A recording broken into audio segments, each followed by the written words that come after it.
Mariners fans travel pretty well up here to Toronto as the Mariners and the Blue Jays getting set for the first of three. Happy Felix Day. The King is up on the mound. The Mariners dropping 2 out of 3 in Baltimore to begin this 3-city 9-game road trip. And Mike, how about a look at tonight's Mariners starting lineup? Starting lineups are brought to you by Chevron, and leading things off is going to be the center fielder, Brad Miller, leading off Smith. He will hit second tonight. Cano, Cruz, and Seager in the middle of the lineup. Wellington Castillo, the DH tonight, hitting 6. Good numbers, 6 hits against Estrada, including 4 home runs. That's why he's in the lineup tonight. Then it's Morrison, Zunino, and Taylor rounding out the 9 for Seattle. For Estrada, we talked about a lot of changeups, mixing a fastball and a curveball, but overall a 1-2 record with a 3.55 ERA. He does have 26 strikeouts and 25 in the third. That's a good number for him. Opponent's hitting just .211, but he has given up 5 home runs on the season. And the American Family Insurance defensive setup for the Blue Jays. Carrera in left. Pilar is in center field. Colabello in right. Valencia gets to start at third base. Goins and Kawasaki. Kawasaki just called up. He will get to start at second base. Encarnacion, the first baseman, and Russell Martin will do the catching for the Blue Jays. Now, Estrada, 7 years in the National League before this year, as he came over in the Jonathan Lynn deal, or Adam Lynn deal, pardon me. So a 1-for-1 swap between the Blue Jays and the Brewers. 31 years old, from Mexico, but went to school at Cal State Long Beach. 5 years with the Brewers, was drafted and developed by the Nationals, and he has had a propensity to give up the long ball. Led baseball in home runs last year. Well, he throws a lot of changeups, and when you leave the changeup up, there's a chance of that. And again, Wellington Castillo in the lineup because he's hit 4 home runs and has more at-bats than anybody else on the team against Estrada. So there's Brad Miller leading off. First pitch, jumping on it, right back to Estrada. 1 pitch and 1 out. For Estrada, his fastball will be 88 to 90 miles an hour. Not an overpowering pitcher, but again, a lot of changeups for him. He will also mix in a curveball and an occasional cutter. Estrada making his first career start against the Mariners. He began the year in the bullpen, and then once Daniel Norris was demoted to AAA Buffalo, Estrada joined the rotation. He began last year in the rotation for the Brewers, and then spent the final 2 months out of the bullpen, which makes those 29 home runs stand out even maybe a little bit more. 1 up, 1 down quickly for Seth Smith. And the Blue Jays have the shift on him, expecting Smith to pull the ball on the ground straight up in the outfield.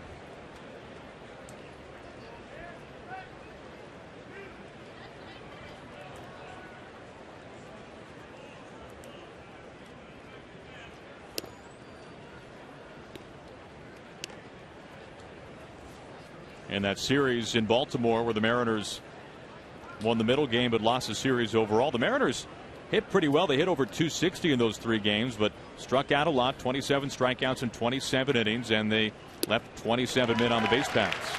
And there's a good look at the changeup. 79 miles an hour. Well located changeup.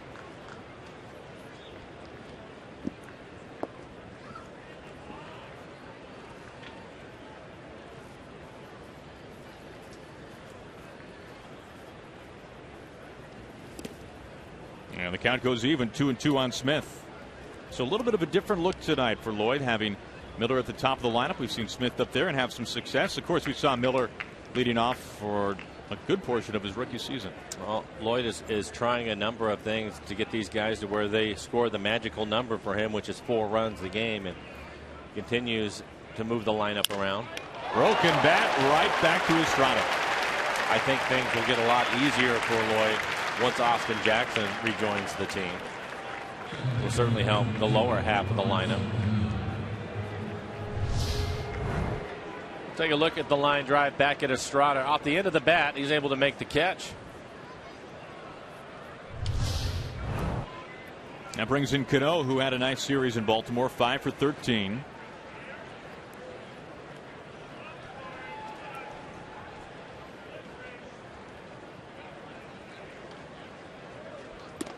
You bring up Austin Jackson. It's pretty clear with the new turf that has been installed here in Toronto that the odds of seeing him here north of the border pretty slim. Maybe a chance to see him if he's healthy in Tampa Bay. Of course, turf there as well, but the turf, as we've heard from some of the guys, a little bit different in Tampa Bay. More normal, I would say. I was down on the field today. This is new turf that they put in here, and just walking on it, Aaron, and looking at it, there's a big difference. And it's, I guess the best way to describe it, it's almost spongy when you're walking on it. I think it would be a little more difficult to run on it for 3 straight days. And as you mentioned, it'll be 6 days in a row that they will be on turf, because Tampa, obviously an indoor ballpark, turf as well. But at least that turf is a little more firm. So when you're running, I don't think it'll put as much pressure. And with him dealing with an ankle, I think it's probably wise to keep him off of this turf here. And that view right there, you can kind of see the horizontal seams in the turf between the mound and home plate. There's a better look at it. Our vantage point. The 3-1 to Cano. And a full count. And one thing we've heard from John Gibbons, the now 3rd-year skipper in his 2nd tour of duty with the Blue Jays, and also from some of the Mariners after infield, is that this turf really slows ground balls down. It does. It almost looks as if you have ever played golf and putted on a putting green with grain, it's almost as everything that you're hitting out towards the defense, you're hitting everything back into the grain, and that's kind of the way it reacts when you're looking at it. It'll just grab the ball. Colabello there in time, and the Mariners sack down in order here to begin things at the top of the 1st inning. Blue Jays coming up, and they'll have to face the king. Felix Hernandez getting set to make his 9th start of the year.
Happy Felix Day, the King, pitching here in Toronto inside Rogers Center, making start number 9 of the season, and he's going up against a red-hot Toronto Blue Jays lineup. And Mike, how about a look? And in fact, they are first in runs scored. Carrera going to lead things off. Then it's Jose Bautista, the DH tonight. Look what he's done in his career against Felix. .333 batting average with a couple of home runs. Felix aware of that. He'll be careful. Encarnacion Martin, Colabello, Pilar hitting 6, Valencia, Goins, and Kawasaki rounding out the 9 for Toronto. For Felix on the year, looking for his 7th win. ERA 2.30 ERA, 55 strikeouts to only 12 walks. Opponents hitting .203 against Felix.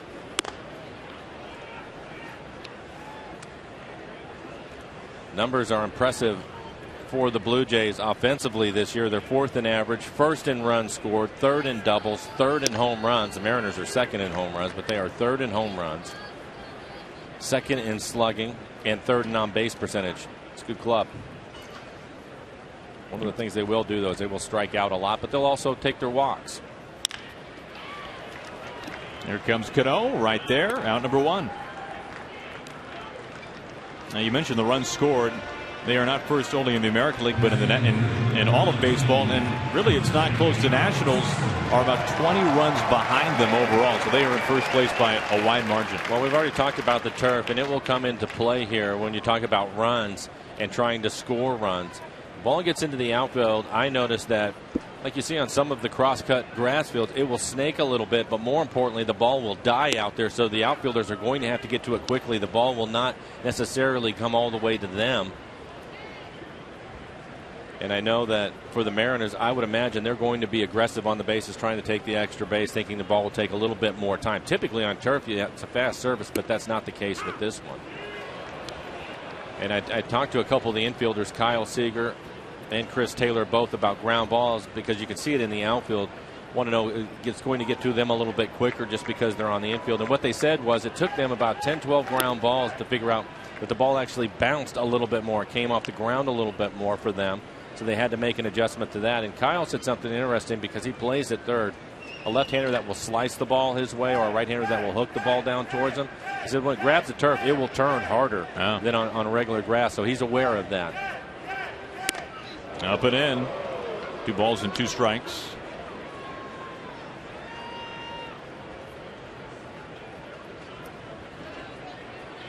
Felix had some command issues in his last start, but those mostly stemmed from a tweaked ankle. That's when we saw the walks come. Strike 3 called. He gets him. Borderline pitch there, but it goes in Felix's favor. 2 outs. Take a look at the American Family defensive setup for the Mariners. Different look for you in the outfield. Seth Smith in left, but Brad Miller getting the start in center field. Nelson Cruz is in right. Have Seager at third, Taylor and Cano playing up the middle. Logan Morrison is at first base, and Mike Zunino will do the catching tonight. And you take a look at Brad Miller. Had an interesting conversation with Andy Van Slyke today about Brad playing center field. And the thing that was interesting to me is he said if you think about Brad always being a shortstop, he said he's always involved in the play. It's the defense, the infield. He's in charge of all that. And he thinks that him playing center field will give him a lot of the same type of responsibilities, which will obviously is something that Brad, who's a smart young man, can handle. And physically he can certainly play out there. He can run and has a strong throwing arm. But he thought that would keep his interest in the outfield. And so, you know, the bottom line is, Aaron, you just have to go play. You can take all the fly balls in practice that you want and talk about situations, but eventually you have to get into the speed of the game. And that's what Andy was talking about. But he thought that for Brad, he would really enjoy playing center field, and eventually it'll be his job to move the outfielders along with him, take charge on those medium fly balls to call the infielders off. I think that's a really great point, and something that I certainly hadn't thought of, but it's kind of that you're the sheriff. At shortstop, you're the sheriff of the outfield and center field. Yep, you're in charge of all of it. And so we'll keep an eye on him today, and some of the fly balls that go in the gap, watch him call the outfielders off if he wants to make the play. 2 balls and 2 strikes to Encarnacion. 10 home runs, nearly 30 RBIs. Blocked to left field and trouble. Smith. It's gone. Number 11 for Encarnacion, and the Blue Jays take the early lead.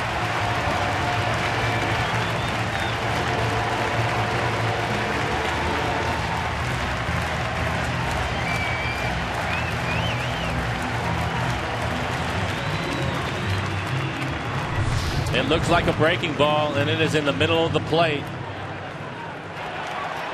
There's just a line drive into the seats and left. I think that was Felix's slider. First pitch swinging here. Russell Martin, long throw, a skip, and he's out. Nice work there by Kyle Seager. It follows the home run by Encarnacion, and through 1 inning, the Blue Jays have the early lead.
Kyle Seager. Well, a couple of things that are interesting. This is going to be a two-hopper. It goes down past the bag, and Kyle looks like he fields it cleanly.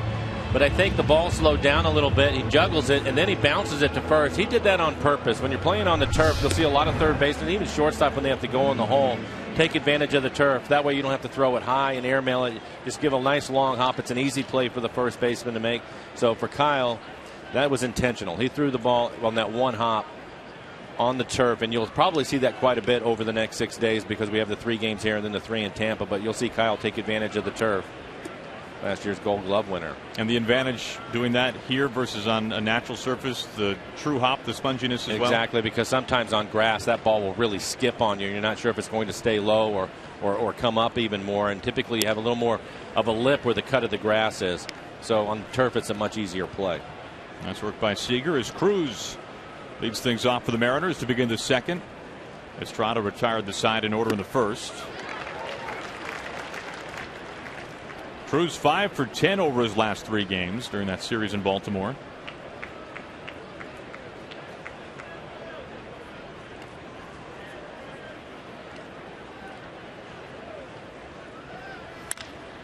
Slicing and through the right side. So Cruz racks up another hit, and that ball just dies 3/4 deep in right field. Cruz at his second.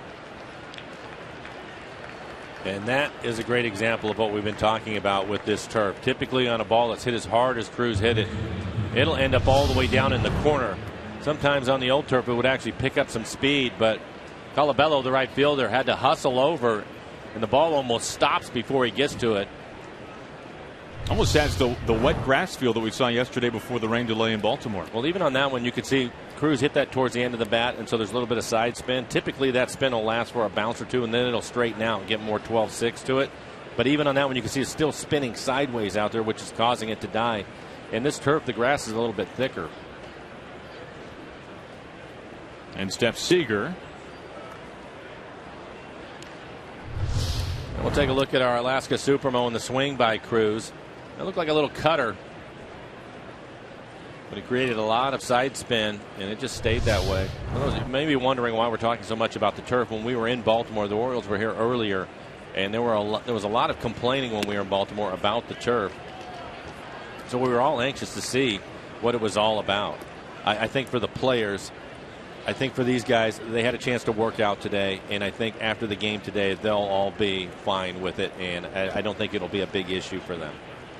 You know, the other issue with the turf that Lloyd talked about today is not so much with how ground balls are affected by it, but more how the Mariners' bodies are affected by it. He does not like having any of his guys out there. We talked about Austin Jackson earlier with the injured ankle and when we might see him. But even for healthy Mariners players, Lloyd is not thrilled at all to be playing on the surface. And he said that if all goes well today, especially with 2 day games coming up, right, tomorrow and then Sunday, there's a chance the Mariners will not be on the field pregame the next 2 days and will just be taking swings in the cage. I was speaking to the assistant trainer Rob Nodine today, and that's what he said. He said they're not going to do a lot of their normal running drills and that type of thing on this turf. And we were talking about it, and I told him for the years that I played on regular AstroTurf in the Kingdome, guys would complain their knees would start to hurt if you had a long homestand or your lower back because it was such a hard surface. This is almost just the opposite. It's so soft, and you're sinking into it when you're trying to run. And that's the concern that they are for their knees and their lower back. 3 balls and a strike to Seager. And Seager takes ball 4. So the Mariners have the first 2 reach, the double and then the walk. That brings in Wellington Castillo. Take a look at the UPS Store weekend weather report while we are here. So there's some beautiful days here in Toronto. The question is, will we see the roof open or not? They've had it open a couple of times. I think we will tomorrow. It's a day game. You look at the temperatures, it's going to be a nice day. I bet we'll see the roof open the next couple of days. This ballpark really transforms completely when you're able to open the roof up a little bit. First pitch to Castillo, and a misses inside.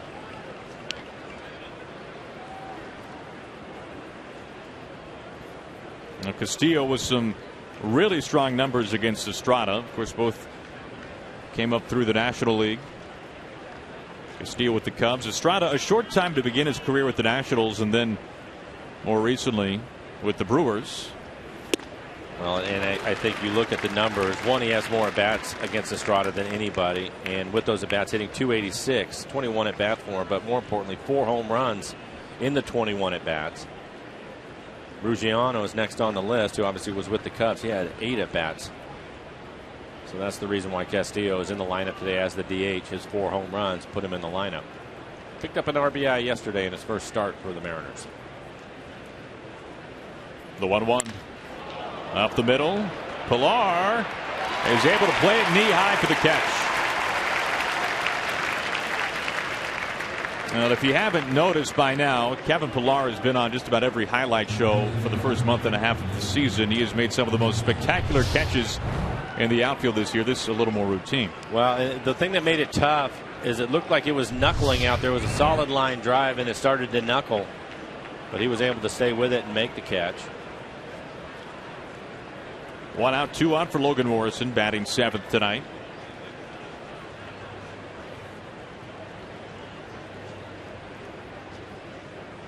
Lomo with 5 home runs so far this month.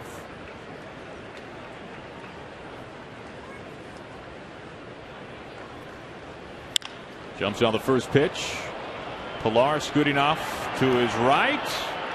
And he's there for round number 2. Meanwhile, Cruz tagging. Same story for Seager. And both are in safely. So some aggressive base running by the Mariners. 2 outs, but 2 in scoring position.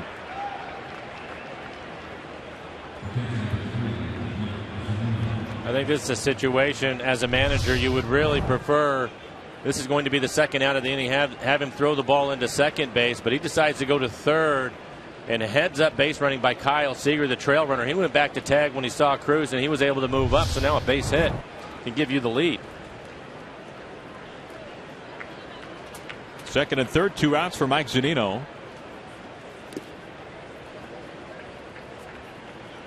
Mike, 5 home runs, 12 RBIs. Had yesterday off. You saw Kyle in Baltimore do a similar thing when he was at first base. The throw was going to home by Delman Young, the right fielder from Baltimore. Kyle was able to move up to second, reading the outfielder.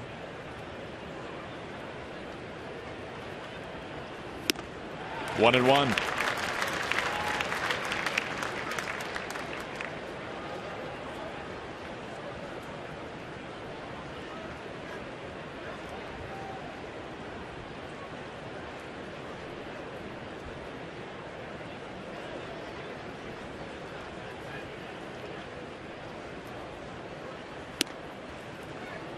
Zunino back ahead in the count.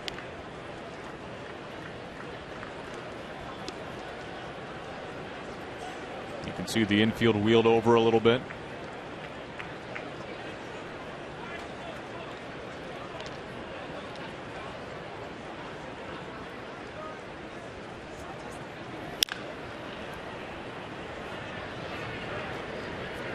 And a play for Rich Donnelly.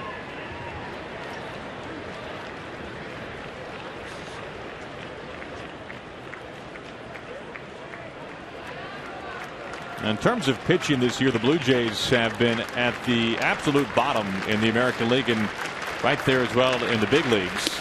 As Zunino down on strikes. And the Mariners strand 2 in scoring position. Cruz at third and Seager at second base. We go to the bottom of the second. Blue Jays have the lead.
Safeco Field for a 3-game series against the Mariners. Tuesday, June 2nd is Kyle Seager bobblehead night, courtesy of Root Sports. And Wednesday, June 3rd, a 12:40 start time. So get your tickets today for Mariners-Yankees at Mariners.com. And, of course, the question right now for the Yankees is what will be the health of Jacoby Ellsbury on the disabled list.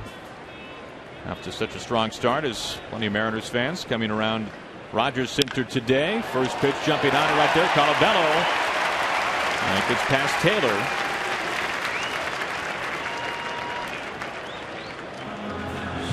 Leadoff man reaches, and it brings in Pilar.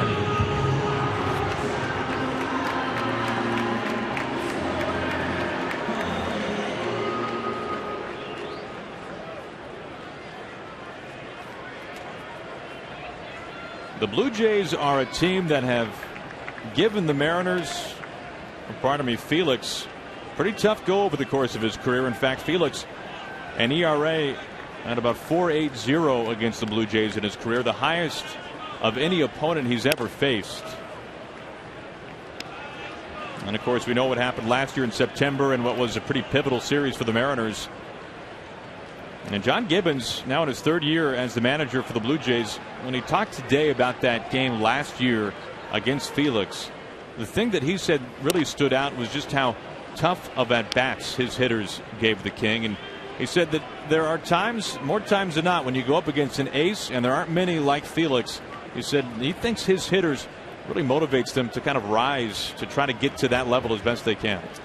He has a good offensive club. We gave you the numbers earlier in the game and what they have done as a team. And I think that's what makes it difficult, because it's the length of their lineup, Aaron. It's not necessarily, everybody talks about Encarnacion and Batista, as you see Batista there, and you should. A couple of quality hitters, but the length of their lineup is what makes it difficult for a pitcher. Justin Smoke there, Josh Donaldson. Smokey, a Blue Jay now. He's not seen a whole lot of playing time.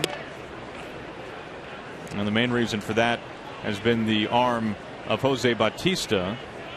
Bautista has had a bit of a sore arm for the last month or so at this point, so Bautista has been forced out of right field, has had to play at first base, which means, or pardon me, at DH, which means that Encarnacion has had to be at first, which has squeezed Smokey out. Right to Seager, strong throw to first. One swing and 2 outs. Well, it's great to catch a break every now and then, because for Pilar, he hit this ball about as hard as you could hit it. And you can see how quickly Kyle gets rid of it. Smashed at him, and he gets rid of it quickly with something on it, able to double the runner off. Colabello at first. I think that's one of the strengths of Kyle's. He can get rid of the ball as quickly as any third baseman I've seen. And I've said it before, and I'll say it again. I think that goes to all of his time at second base and turning double plays. Gold Glover for a reason, as Valencia falls behind 0-2.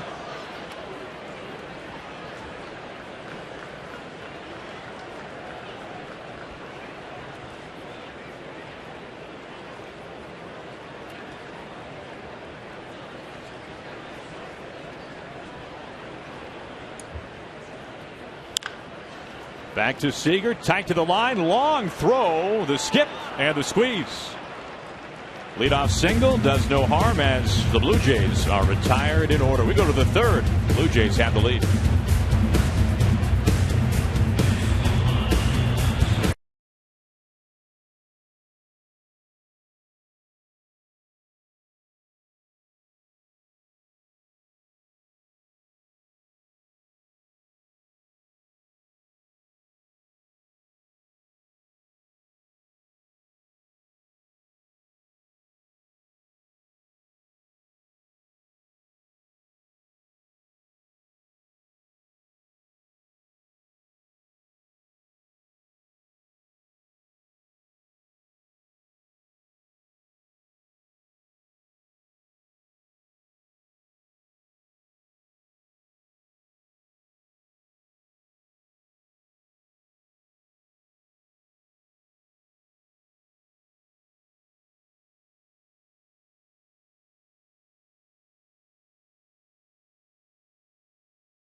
Edwin Encarnacion to the first inning as we start things off at the top of the third. But first, we take a look at our Delta Airlines Keep Climbing standings.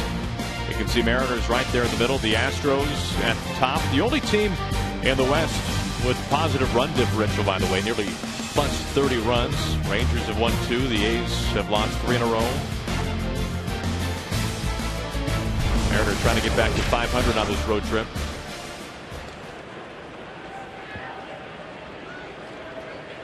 Estrada's first pitch to Taylor to begin the third.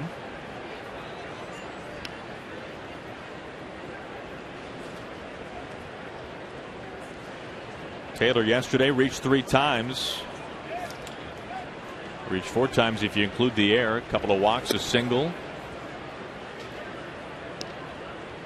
But it was nice to see the man batting ninth for the Mariners on base that many times. As we saw, Mike, in the Mariners win in game 2 of that series, it was the bottom part of the order that really did the damage for the Mariners. As Taylor pops this up foul territory. Encarnacion right there. Out number 1. Well, you're right, Aaron. Everybody talks about the middle of the order for the Mariners for good reason, but you have to get production in other areas at times, and it was nice to see the bottom of the order really doing a nice job in that game and helping them out, helping them win that game, the second game of that series. That's a big part of it. Ruggiano the home run. Zunino had the RBI double. Lomo a run scored. Back to the top of the order. Here is Brad Miller.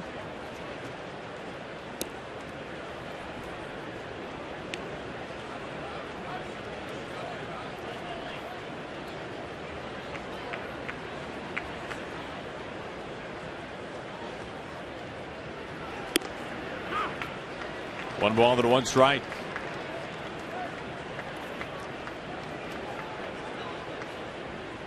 Estrada, making only his 4th start of the season, began the year in the bullpen. As Miller gets ahead of the count. For Brad, a hit in 7 of his last 8 games.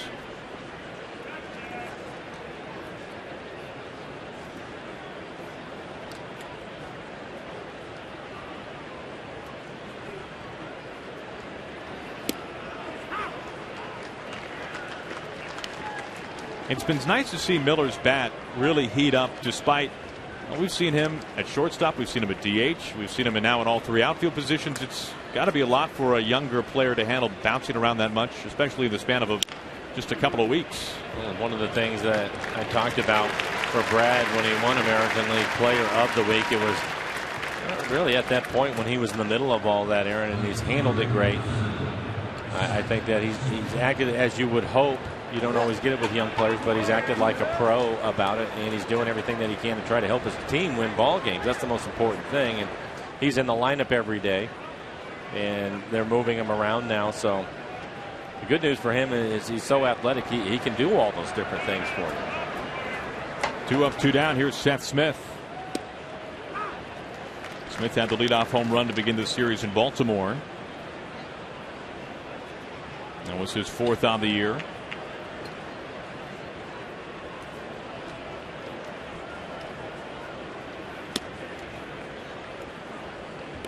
One ball to 1 strike to the Mariners left fielder.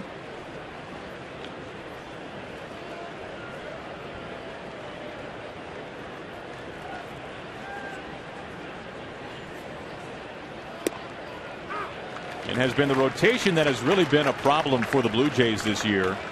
Only the Rockies have had a loftier ERA from their starters. Blue Jays at 5.20. And they have not pitched deep in games. Here comes the 1-2. And Smith down on strikes. So Estrada retires the side in order for the second time in the first 3 innings. We're off to the Blue Jays part of the third. Jays have the lead 1-0.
local Ford stores.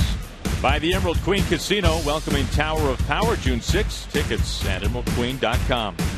By Alaska Airlines, enjoy free entertainment on your personal device. Learn more at alaskaair.com. And by Safeco Insurance, find a local agent at safeco.com. Do more. Happy to have you with us here tonight. Game 1 of 3 against the Blue Jays. From Toronto, Aaron Goldsmith, Mike Blowers. Our entire Root Sports crew as Ryan Goins steps in. Starting shortstop for the Blue Jays. And of course, Jose Reyes on the disabled list. He is rehabbing right now in AAA as John Gibbons, the manager for the Blue Jays, expects to have Reyes back right after this series comes to an end. So on Monday. Reyes has just not had an easy go of things health-wise in recent years. In fact, it seems like more times than not when the Mariners see the Blue Jays, Reyes isn't there.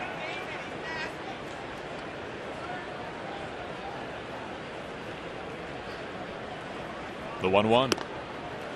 And with the problems that he can cause a team when he gets on base, I think the Mariners are fine with that. Yeah, that's the leadoff man for the Blue Jays when he's healthy.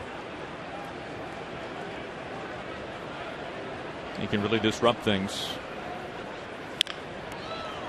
2 balls and 2 strikes. Of course, Michael Saunders on the disabled list, which was tough to see.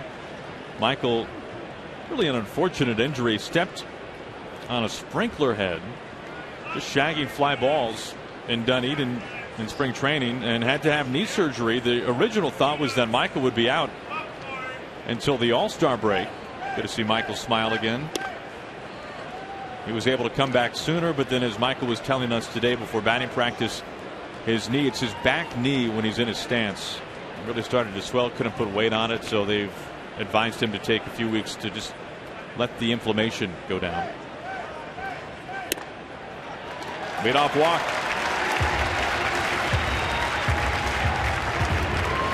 Leadoff man reaches for the Blue Jays. That brings in Munenori Kawasaki as we take a look at the Mariners calendar, brought to you by Sleep Country USA. Weekend series starting tonight here in Toronto. Then it's off to Tampa Bay, the Trop, to take on the Rays. The Rays playing well so far this season under first-year manager Kevin Cash. Tampa Bay right now in first place in the East, and it's back home to start a series and a nice homestand against the Indians.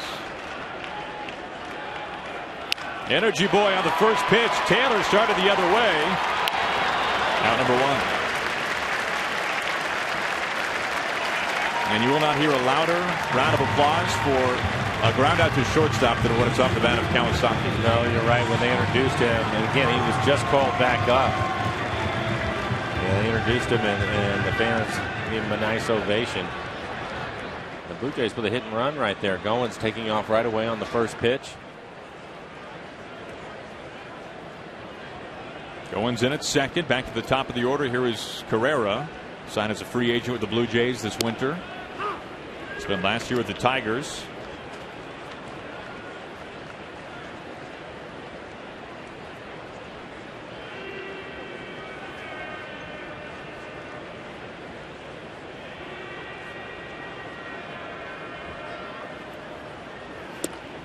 Got him chasing.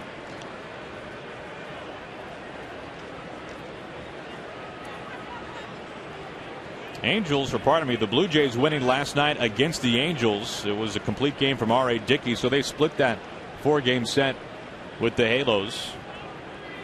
But before the Angels came to town, the Blue Jays had lost 6 of 7 on a road trip to Baltimore and to Houston. They lost 5 games in a row, in fact, during that road trip. Felix is 1-1. Makes it 1-2.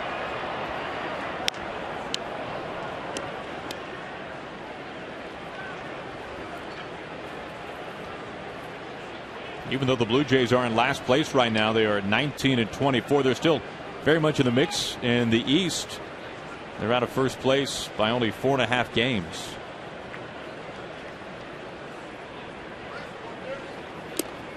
Just got a piece. Strikeout number 2 for the King. Carrera down on strikes. 2 outs.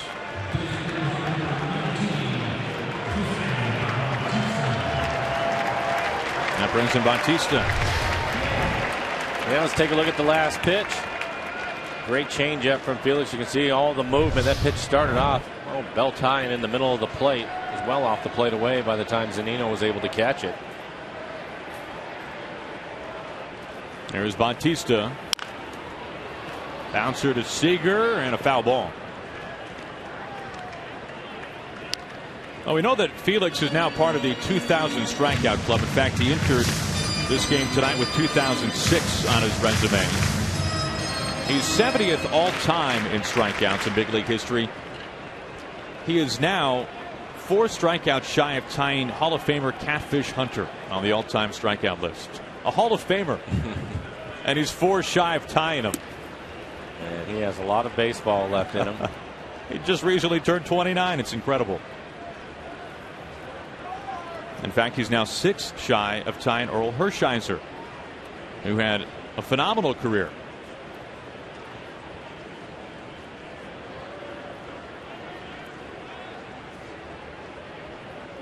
A ball to strike to Bautista.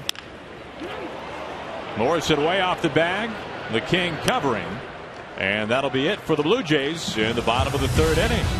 We're up to the 4th in Toronto. Blue Jays have a slim 1-0 lead.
Pizza, burgers, spirits. By Audi, Truth in Engineering. By BNSF Railway, sponsor of the BNSF Last. And by Clearwater Casino Resort. So many reasons to come out and play. Look outside of Rogers Center as during that commercial break, Lloyd came out to have a word with home plate umpire Will Little about something or another. Little, now in his first year as a full-time major league umpire, was a call-up umpire the last 2 seasons.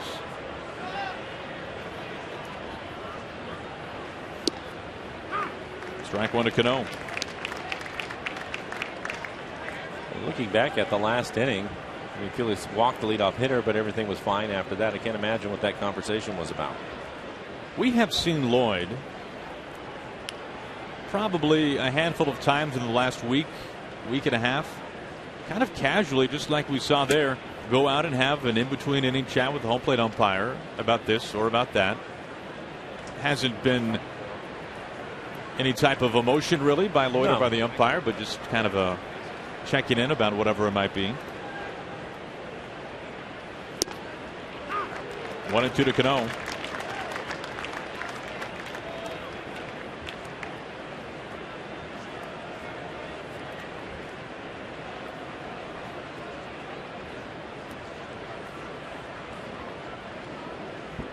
Estrada has faced the minimum in 2 of the first 3 innings. As Cano pops it up. Out number 1.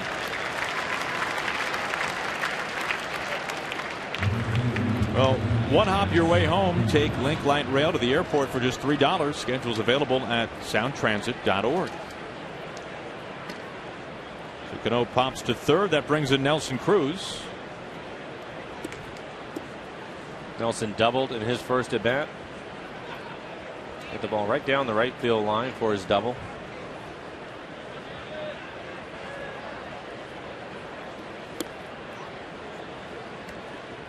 Cruz playing here last season a number of times in the division with the Orioles.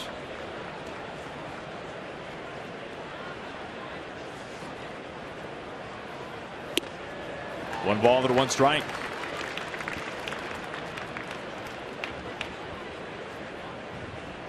Now, what a pace Nelson Cruz is on right now. It's a pace that will be pretty tough to keep up. He's on pace right now, Mike, for, well, let's see, 65 home runs, 134 RBIs, nearly 220 hits. The tough one to keep up will be the 4 triples that he's on pace for. I think he'll have more RBIs if he ends up with 65 homers. Yeah, that's well, we have seen a lot of solo shots, unfortunately. No fault of Nelson's. Valencia, and it's in time.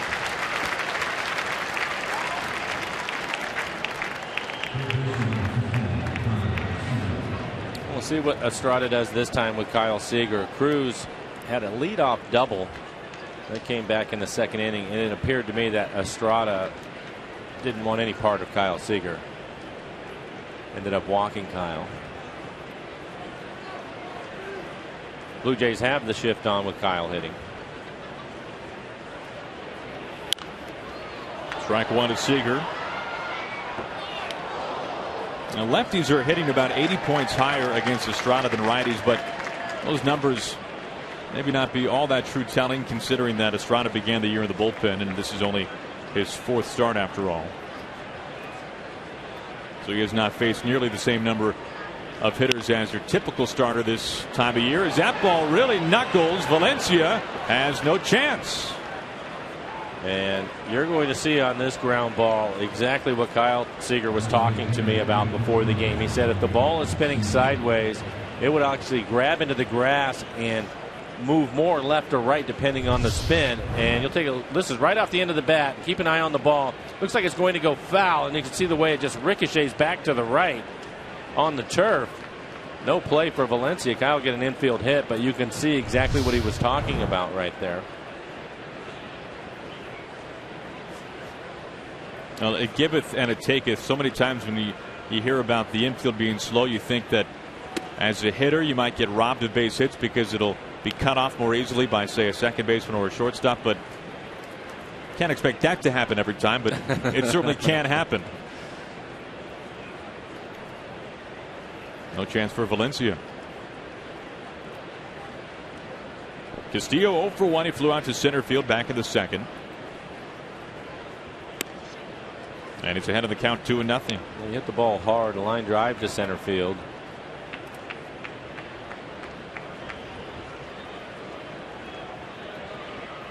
Pilar, the center fielder, had a tough time with it. It looked like it was right at him, but you could see the way that he reacted to make the catch, that it was knuckling. And Mike, not that it was critical for Castillo to have the success that he had yesterday, a run scored, an RBI, a base hit as well, but it has to feel nice when you make a debut with the team that just traded for you in the season to get off on a nice note like that. No, it takes a lot of pressure off, that's for sure.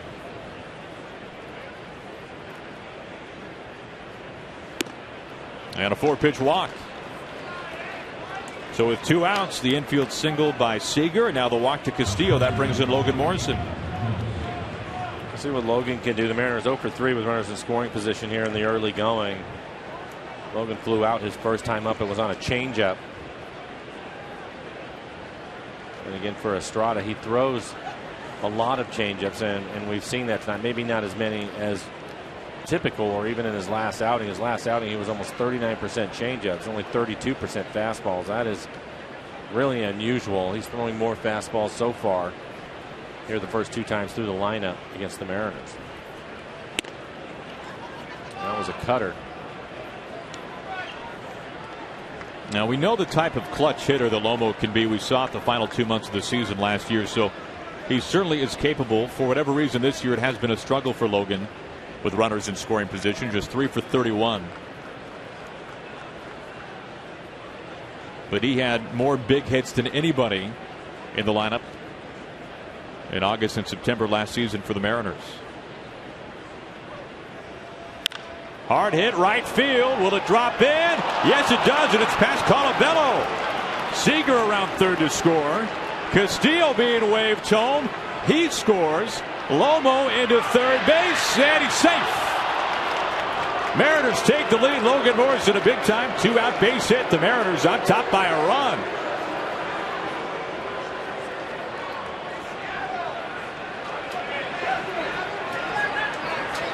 Colabello, I didn't even think it was that close. You take a look at the swing by Logan. Hits this ball hard. It's on the button.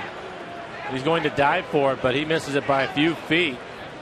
And once it gets past him, Castillo is able to come all the way around from first and score and give the Mariners the lead. I think that's a mistake by the right fielder. And then Logan with a good slide. Valencia thought they had a chance to get him, and Logan hustling the entire way.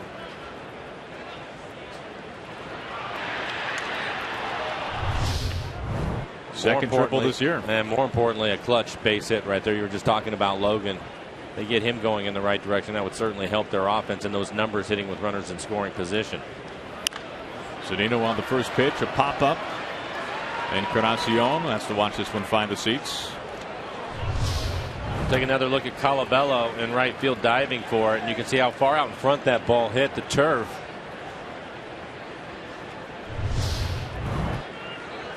A break for the Mariners.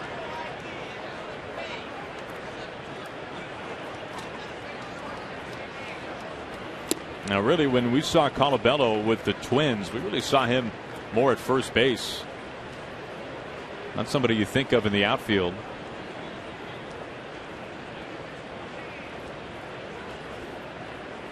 That's good to see from Lomo. The 1-1.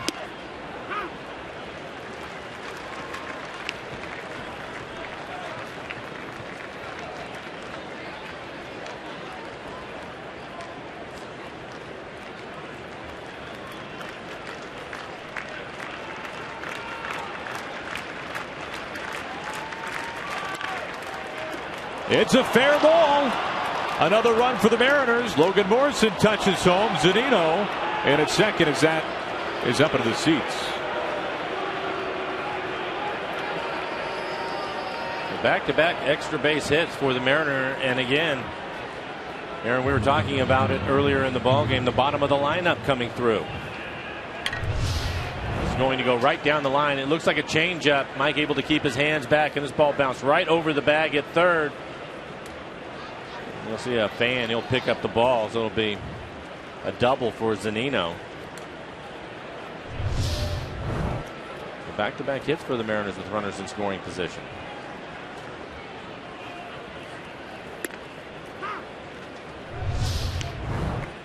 And take a look at the fan.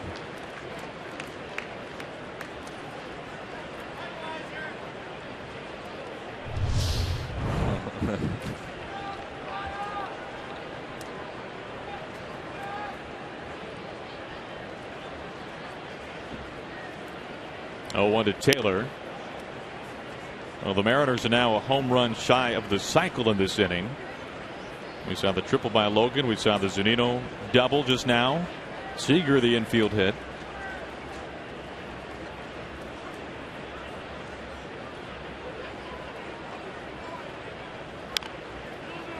Little squibber right there to Encarnacion. And the side is retired, but the Mariners do some damage. They grabbed 3 runs. Seager, Castillo, and Logan Morrison all coming in, giving the King a 2-run cushion.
play right here to help Felix out on the line drive right at him.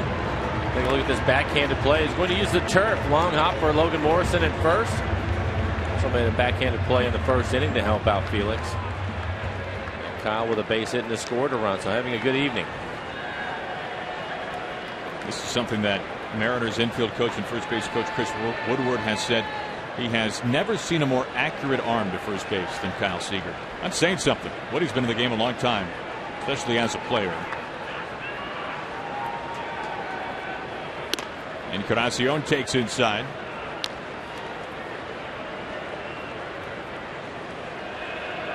You can take a look at what Encarnacion has done this month since 2011. For whatever reason, May has been his month. You can see Cruz not far behind. Giancarlo Stanton there as well. But the Blue Jays have two guys, Bautista and Encarnacion, that can really swing in the month of May.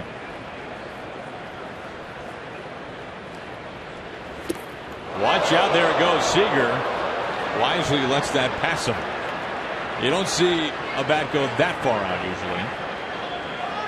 Taylor will make the play.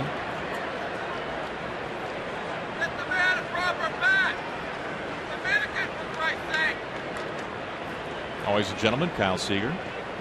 1-2. Surprised he didn't catch that. Take another look at it. Fooled on the pitch out in front of a changeup.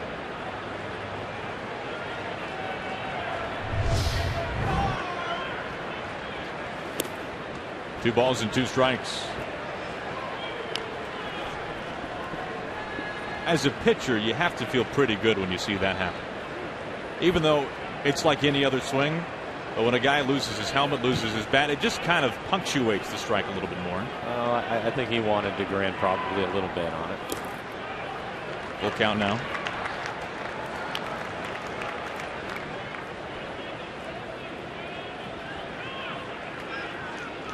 Russell Martin on deck, first-year catcher for the Blue Jays.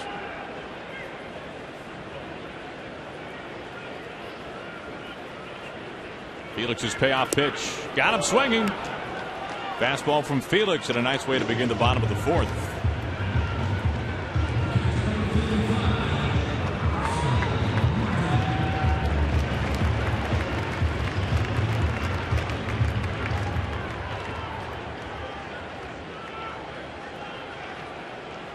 ESPN the magazine just did a cover article on Felix that you've probably seen. They came out to Safeco Field, did a huge photo shoot with Felix, did an exclusive sit-down interview with the King, and one of the quotes that was so telling that Felix said was that every time he goes to the mound, he said, "I'm trying to throw a perfect game." He believes that he can do it. Yeah. The 0-1. Curveball misses low. And how about after his complete And how about game? he's done it? Yeah, that's. Once you've done it, he knows what it feels like. Right. And against the Twins earlier this year when he had the complete game shutout, and we thought that for 4, maybe even 5 innings that this would be a night when he'd at least have a no-hitter. After the game, he said, "Yeah, I had the stuff to throw a perfect game." I mean, you look at the great pitchers in history, and how many of them have said that in their post-game comments? But I would agree with him. He really had it going that night. Gives you an idea, though, if you're going to throw a perfect game, or even a no-hitter for that matter, you also have to be lucky and not to have a 55 hopper work its way through an infielder or a flare fall in. Strikes out Martin. First 2 down on strikes. The first post-game fireworks show of the year is set for Friday, May 29th, when the Mariners take on the Indians. It'll be a salute to the 1990s with all the pyrotechnic effects synchronized to some of the biggest songs of the decade. For tickets, just check out Mariners.com. Should be a fun night. Hope to see you there. 2 up, 2 down, now facing Colabello.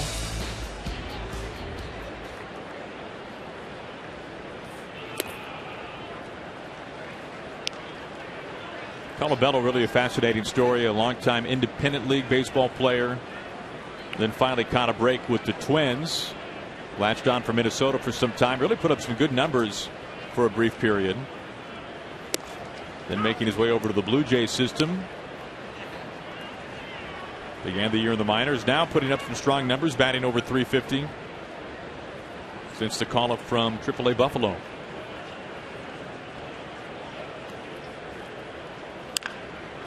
Seager's way, back a half step. Colabello out, and the side retired in order for the second time in 4 innings. We're out of the 5th. Mariners have the lead.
Receive a Little League size Nelson Cruz baseball bat.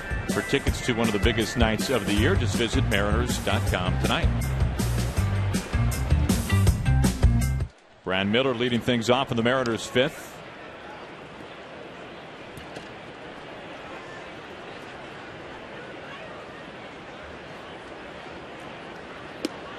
We were talking about it before the game. The Mariners, a number of the guys limited in their experience against Estrada. A lot of them no experience at all. But this will be the 3rd time through the lineup. See if they can make some adjustments. We're able to get to him last inning with 3 runs. And especially against somebody that really, as a team, you haven't seen much. A lot of chatter in the dugout. Yeah, they'll be talking about their at-bats and what's going on. They're probably going back up and looking at video as well. Watch out. Miller loses the grip on his bat. This time it's strike 3.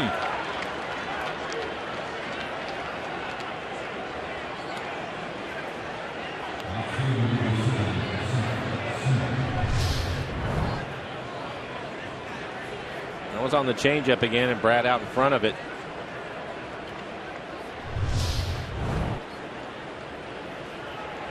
One up, one down for Seth Smith. Mike, you bring up the video, and that has to be one of the biggest changes in the game since your playing days, is how so many times we see a player make it out and then immediately he disappears into the tunnel and you know where he's going, back to the video room. He's going back there. He wants to see pitch sequence. He wants to see if some of the strikes, maybe he disagreed if they were actually strikes or not, because it gives him an idea of where the zone is going to be. But more importantly, try to come up with a better plan. That's interesting. So maybe a lot of the scouting, of course, against the pitcher, you want to see how he threw you, but also to know the umpire a little bit better. Well, you do, and sometimes a pitch may appear to be, say, the umpire calls it on the outside corner, and to you it looked as if it was off the plate away. Another good changeup. And you may look that it's off the plate away, so you go back up there and you look, and then if you see that it is actually on the corner, you have to make an adjustment. Either your head is moving, maybe you're off the plate a little bit more than usual, but you've lost where your strike zone is as you take another look at this changeup. So a couple of strikeouts for Estrada here in the 5th. 2 up, 2 down now. Cano. Mariners scoring 3 runs on 3 hits in the 4th. It was the triple by Lomo, then the double by Zunino. Strike 1 to Robbie.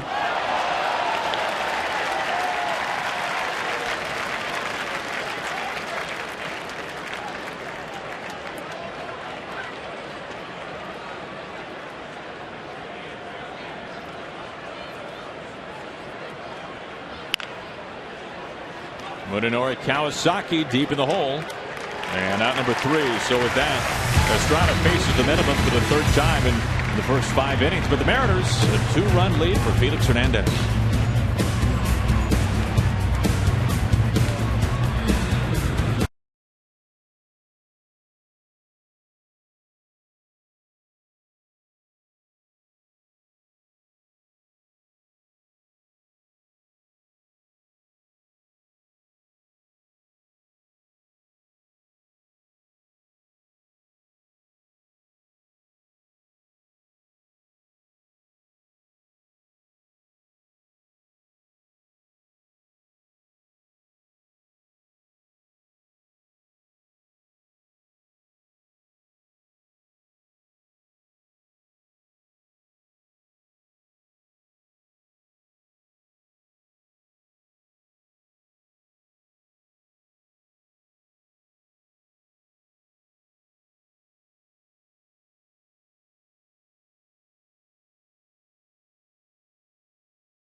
By AM/PM, too much good stuff. Buy steel. To find your local steel dealer, visit steeldealer.com.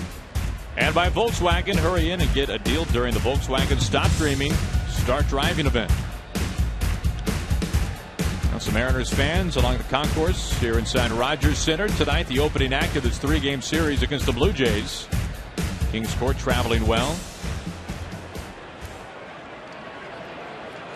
Felix to face Kevin Pillar to begin things in the last of the 5th. Felix 4 strikeouts so far through 4 innings. We really saw Pillar play a lot last September, especially when the Mariners were here. Colby Rasmus was essentially benched, for lack of a better term, and given way to younger players like Pillar. Of course, Rasmus then went on to sign with the Astros during the offseason. Pillar, Division II player in college, not a high draft pick at all, but has worked his way up through the Blue Jays system. Scuffling a little bit at the plate these days, but has been incredible defensively and got up to a nice start offensively too. Felix ahead of the count.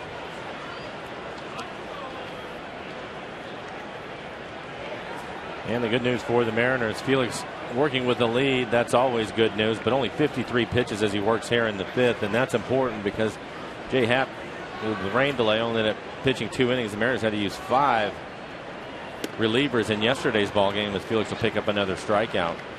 So you were hoping that he would give the bullpen a little bit of a rest, and it looks as if he's going to do that. Boy, that was nasty. That pitch from Felix really handcuffed Pillar. Take a look at it. 88 miles an hour. That's his changeup. Felix let that one up, but ran right in on his hands. He swings over the top of it. 1 up, 1 down, facing Danny Valencia. The opposite way and a base hit. 1 out single.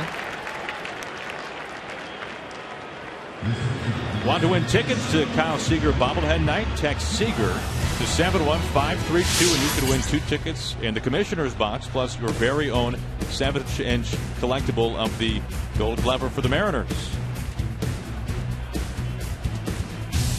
1 out, 1 on. Goings at first base. Mike, it's interesting you bring up Felix working with the lead. Last year in interleague play when the Mariners were taking on the Atlanta Braves, we had the pleasure of interacting a little bit with Don Sutton, Hall of Fame pitcher.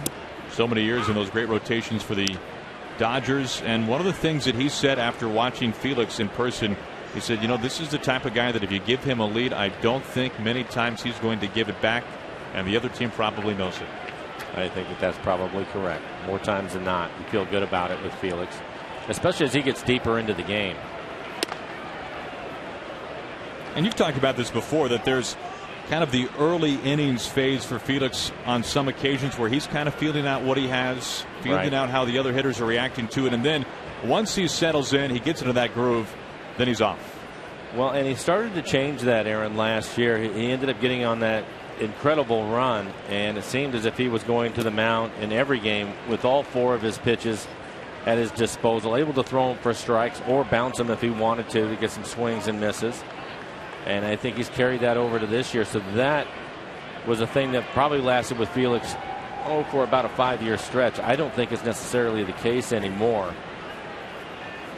I just think the way that he competes, and when he starts to smell that win and he gets closer to it, he gets tougher.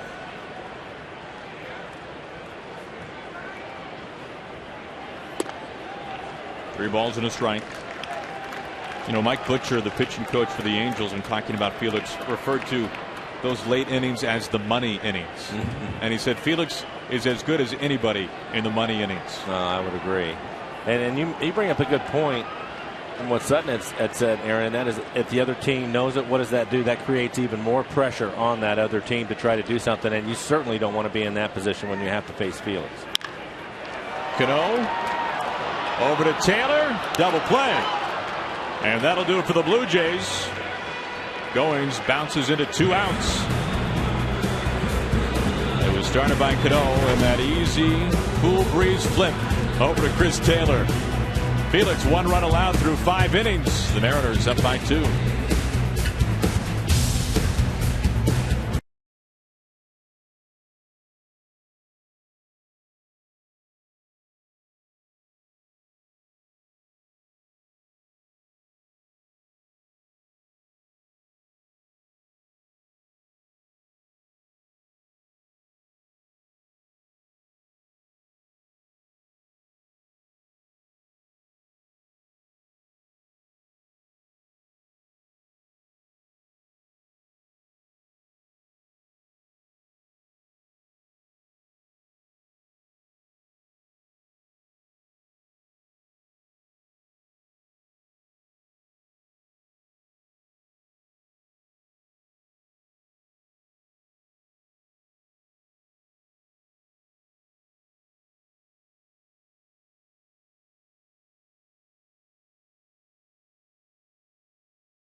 Now Bradley sounds like a plan. I think Blo's already mapped out the route for us. First pitch on the way to Nelson Cruz. It's a strike. Nelson a double and a ground out today.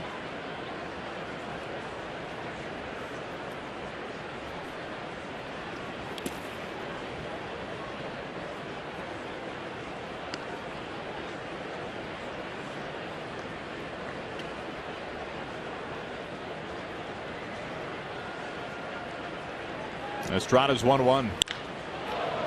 Pilar's way to center's got some carry, some backspin. It's gone. Make it number 17 this year for Nelson Cruz, and the Mariners add on to begin the 6th.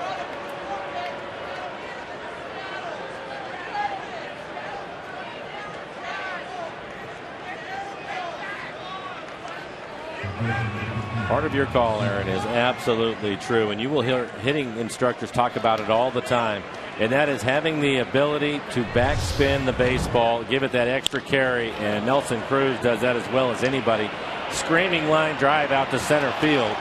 It's 400 feet in that area, and it carries over the wall. You can certainly backspin it. Nobody has more home runs than that man right there as Seager digs in. Take a look at our Alaska Supremo and the swing. 90 miles an hour on the outside corner. Excellent extension on that. Kawasaki, a little clutch, out number 1.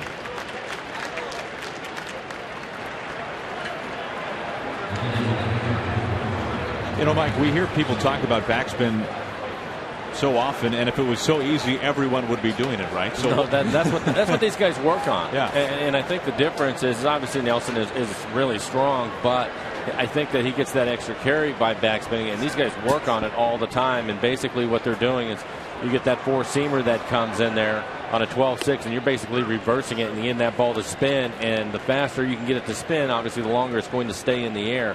And that's what they work on all the time. And you'll see these guys, especially when they're, I don't know, hitting off the tee or doing some soft toss drills, they'll be swinging down, trying to get the ball to carry. And Nelson is really good at that as Castillo picks up a base hit. And Castillo reaching for the second time. And for Nelson Cruz, I mean, player of the month in April, and he's well on his way for the month of May. 7 home runs. He had 10 in April, so. And something you said very interesting there. Really, in the blink of an eye, in a split second, you are completely reversing the spin on that baseball. Well, you're trying to, yeah, and when you do that, that's what the carry is all about. And some guys, depending on their swings, they have a tougher time doing it because maybe they'll hook the ball a little bit more, slice it more, and put that kind of spin on it. A pivot there by Kawasaki, and almost safe. Pretty good play by Kawasaki. I wasn't sure he was going to try to get the lead runner since he had the range to his left. Quick spin, though, and an accurate throw.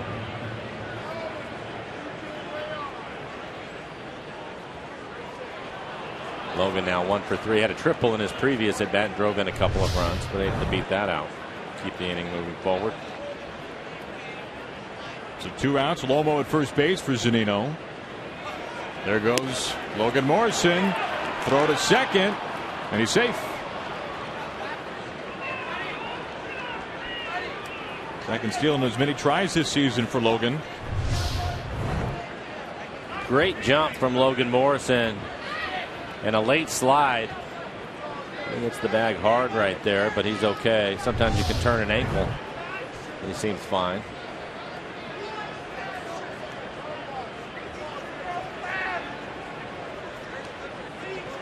Man in scoring position for Zunino.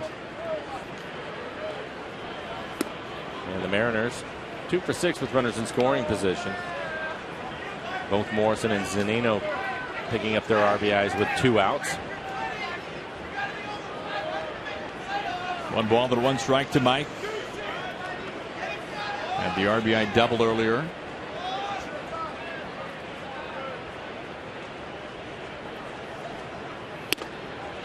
Really, when we see Logan running like that, he looks like he's trying to sack the quarterback. He's got that type of a build to him, and he's a big man that can run. He could break up a double play as good as anybody. And he runs hard, and he wants to take you into left field, which is clean baseball. Just go over the bag. It's up to the shortstop or second baseman to get out of the way. His job is to break it up. And at times he looks as if he's serious about it. Yeah, there's no doubt. That's a locomotive coming through. Pitch count getting up there for Estrada with 2 outs here in the 6th.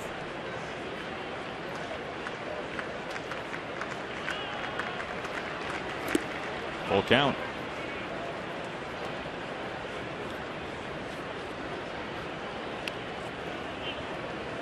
Chris Taylor on deck, hoping he gets a turn.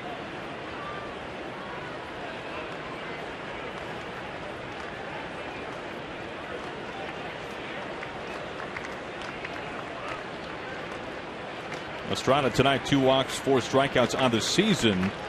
Not a really great ratio, 11 walks and 26 punch-outs. As a full count to Zunino with 2 outs. Strike 3 called. Zunino thought he took ball 4 right there on the bottom shelf, though. Zunino called out on strikes. Morrison stranded, but Nelson Cruz, the leadoff home run to center, and the Mariners tack on. They lead it by 3.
An awfully impressive swing by Nelson Cruz, wasn't it?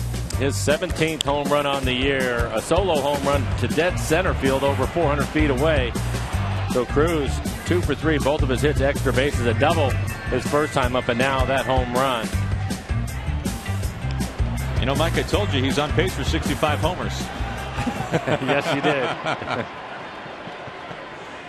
What a start for Nelson Cruz. As if we had to tell you. Here is Munenori Kawasaki. With Kawasaki hitting, Kyle Seager is going to play in front of the bag at third. Take the bunt away from him.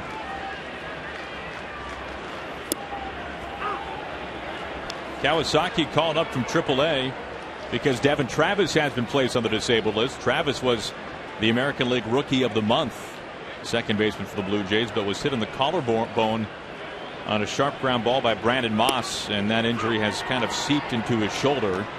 He hadn't played the last 5 days, and you can see him right there. The Blue Jays thought wiser just to shut him down. He was pretty disappointed in it. What a first month of the season it was. His first year after coming over in a trade.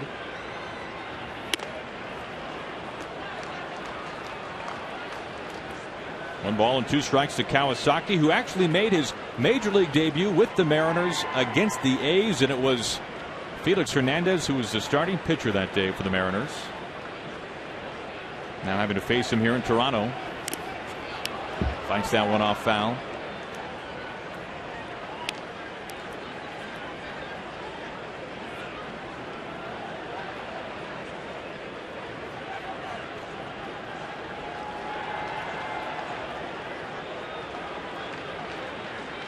Felix with 5 strikeouts, looking for number 6.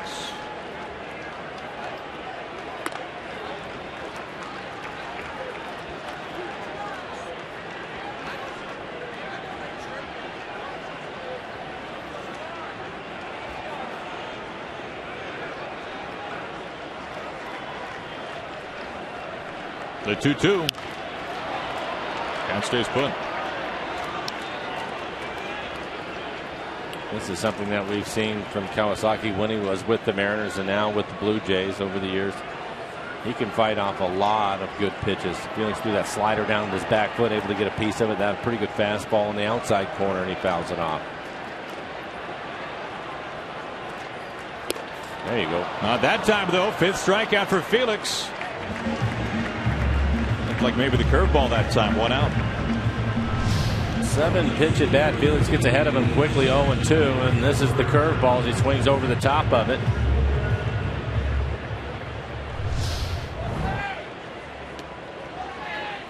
Back to the top of the lineup. Carrera going to step in, and so this will be the 3rd time through the lineup for Felix.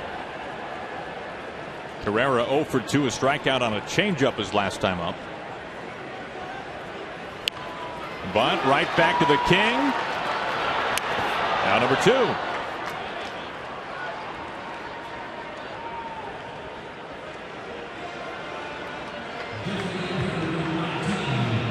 Well, Felix had the ankle injury in his last start, but he looks healthy here, and a good play by Morrison. Able to make the catch, but more importantly, get his arm out of the way as Carrera was flying down the line.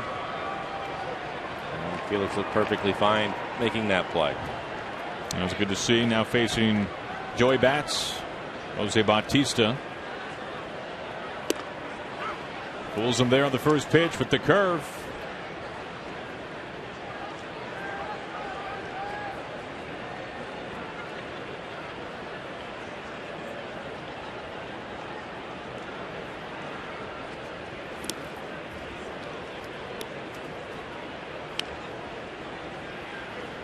Bautista this year, 7 home runs, 25 RBIs, and has been one of the more prolific home run hitters in recent years.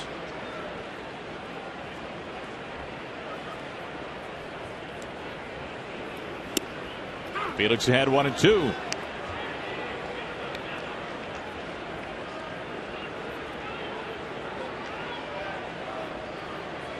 Felix consistently getting ahead of hitters tonight. 14 of 20 first pitch strikes. The 1-2 just missing.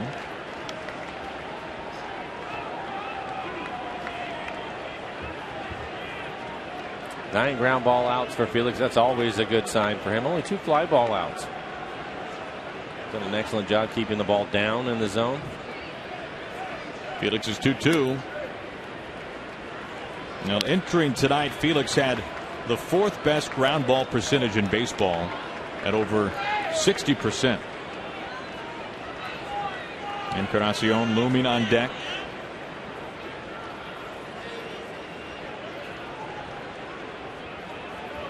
Felix trying to retire the side in order for the 3rd straight inning.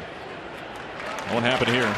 It looks like a pretty good pitch on the outside corner. You can see our EQC tracer and the location of that fastball at 93 miles an hour. So a 2-out walk brings in Encarnacion. Well, time now for our CenturyLink What's Next. And James Paxton will bring his 20 consecutive scoreless inning streak to the mound tomorrow against Mark Burley. What a performance it was for Paxton to finish the homestand. A career best 8 innings. That was against the Red Sox. You can see Burley there. The quickest worker in baseball. Paxton better get his water in a hurry in between innings with the way that Burley works.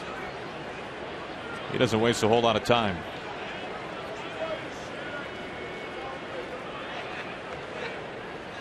In fact, Burley pitched in what was the Mariners' shortest game last season in September against Taijuan Walker. That game lasted all of about an hour, 58 minutes. Both went the distance.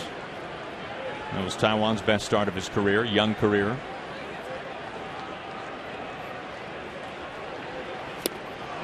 Two and one.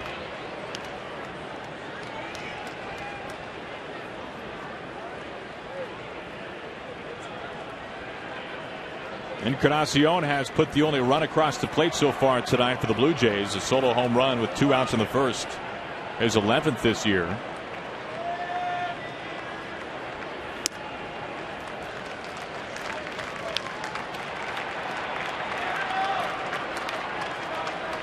And you can see nobody has been better since 2012, since Encarnacion. Cabrera right there. Nelson Cruz. Those are some serious heavy hitters. Encarnacion ahead of the count. By now full count. Good changeup from Felix. Didn't want to give in to him with a fastball. It'll locate that changeup at the bottom of the strike zone. Russell Martin waiting on deck. Now Felix has had only 5 3-ball counts tonight, and he's had 2 now to back-to-back hitters. Bautista, now Encarnacion, after retiring the first 2 men. Payoff pitch, hard hit, left side. Taylor, a long stab, a longer throw, and it's scooped in time. What a range there by Chris Taylor. Logan Morrison vacuums it up at first base, and that ends the Blue Jays' threat in the bottom of the 6th inning.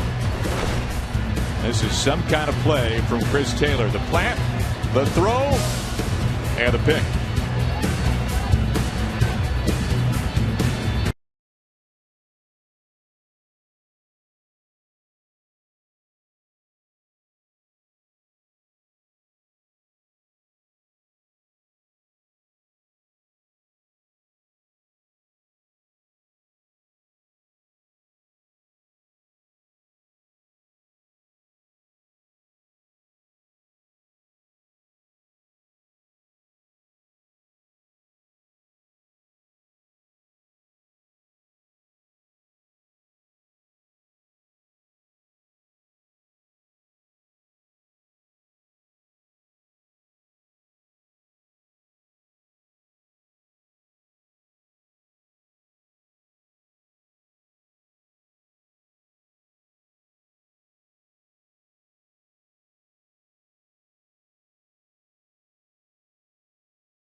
Tuesday, June 2nd will be a golden night at Safeco Field as the Mariners take on the Yankees. It's Kyle Seager Gold Glove bobblehead night courtesy of Root Sports for the first 20,000 fans. Get your tickets today at mariners.com and be sure to arrive early. That's on June 2nd.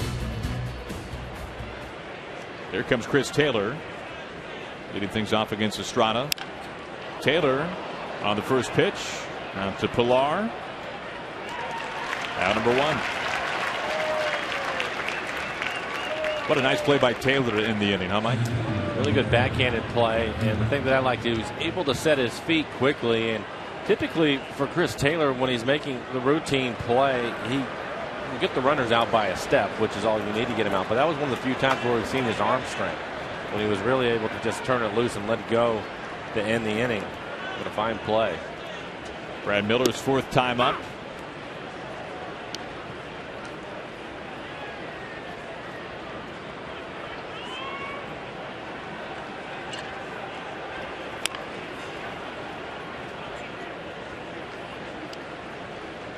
We are still in the earliest parts of the season where going 0 for 3 will shave 7 points off your average. Yeah.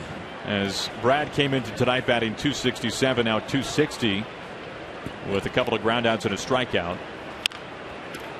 Right back to Estrada.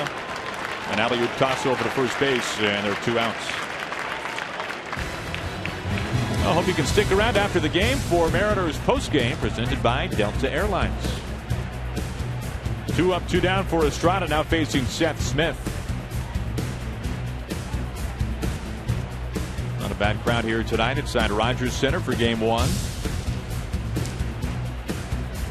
Mariners 1-2 so far on this 9-game 3-city road trip spanning the American League East. Baltimore, Toronto, and then on to Tampa Bay. Ball one to Smith.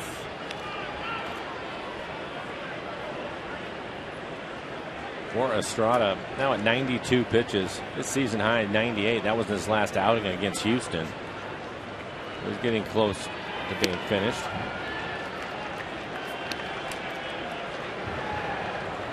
Activity in the bullpen. Tepera warming up. Ryan Tepera, right-hander.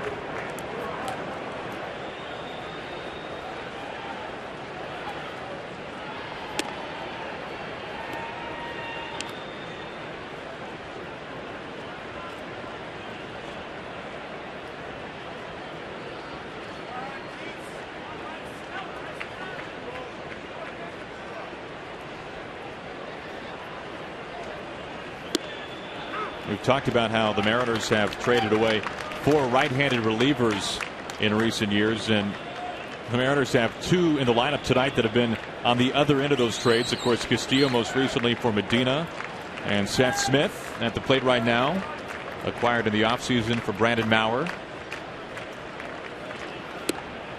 But there has just been something that the Mariners have done so right in terms of drafting and developing young relievers. That's been their strength is their pitching, especially out in the bullpen, and a lot of power arms. That's been a constant thread. Payoff pitch to Smith, and he draws the walk. A 2-out walk. He extends the top of the 7th. It'll bring in Robinson Cano.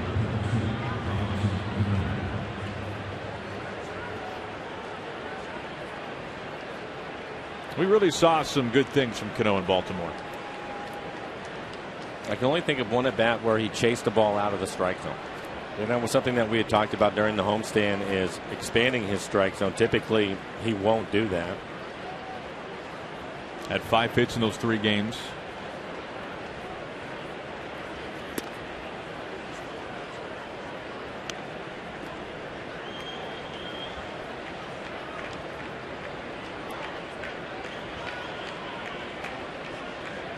And we've talked about it with him, Aaron. He's so good at staying inside the ball and letting the ball travel when he's right. If he's swinging at strikes, he's going to pick up his hits.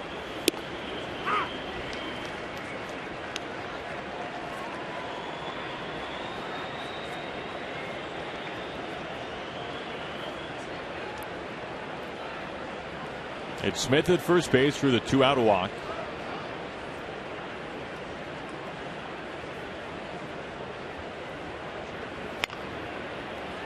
When you think about Cano keeping his hands inside, you think about that screen drill that he does all the time, don't you? Yeah, just trying to lead with the knob of the bat.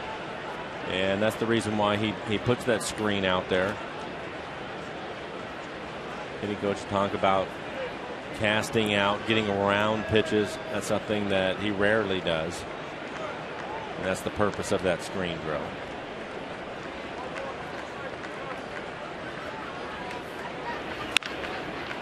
To Kawasaki. Out number 3. It's time to stretch here in Toronto. The Mariners on top by 3 runs.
As you consider how a Washington's lottery win would change your bucket list. Played today. 7th inning stretch here in Toronto. We go to the bottom of the 7th.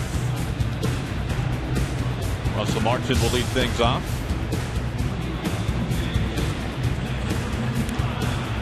And a reminder, as always, this telecast copyrighted by the Seattle Mariners. It may not be reproduced or retransmitted in any form, and the accounts and descriptions of this game may not be disseminated without the express written consent of the Seattle Mariners.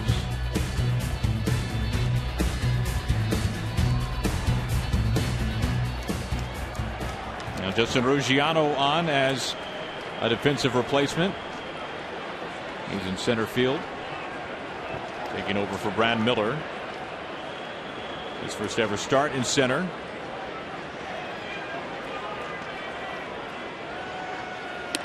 Russell Martin takes the first pitch up and in. Martin signing a free agent deal with the Blue Jays this offseason. It's amazing how this game will work sometimes. Brad goes into center field, so I'm figuring he's going to get a lot of work today.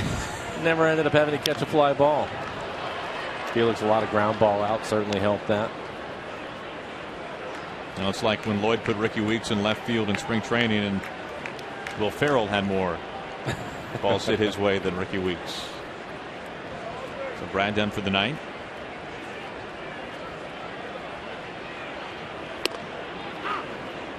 It really has been fun watching Miller when he does. He's had only a few chances in the time that he's been in either left field or right field, or even tonight. But you mentioned his athleticism earlier. Just the motion, the range, how fluid he is. It seems to come pretty naturally to him. I liked one of the things that Andy Vance Slyke told me today. He plays the game with a lot of enthusiasm, which anybody that watched Andy play in his career, that was certainly the way he played it. Brad plays as hard as anybody. You'd think a lot of that would rub off from Vance Slyke to the outfielders. Full count. We know that Andy puts them through the rigors, especially during spring training, but even during the regular season. And he has a number of guys, a lot of the guys that want to put the work in. Even Brad today during batting practice, he stayed out in center field the entire time. You normally won't see that, and he was trying to run down everything. Martin strikes out. That's the 7th punch out for Felix. And he has just passed Catfish Hunter, the Hall of Famer for most strikeouts in a career. And he's able to do it. Really good fastball. You can see the movement, 93 miles an hour on the outside corner, right at the knees.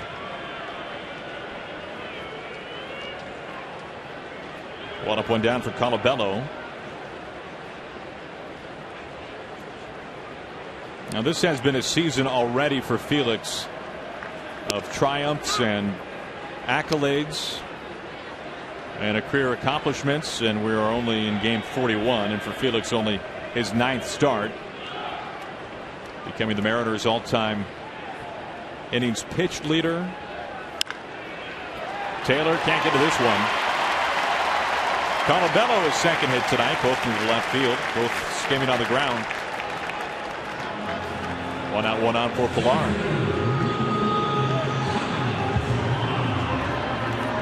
And Felix only 88 pitches in the game, so nobody throwing in the Mariner pen. He's in good shape with his pitch count.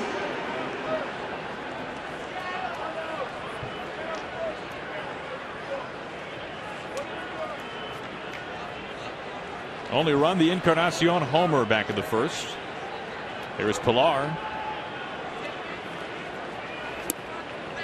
Whips on the first pitch.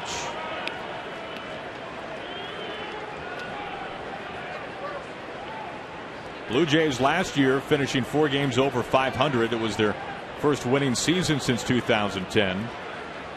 Number of new faces for the Blue Jays this season. Pilar now a regular. 1 ball and 1 strike.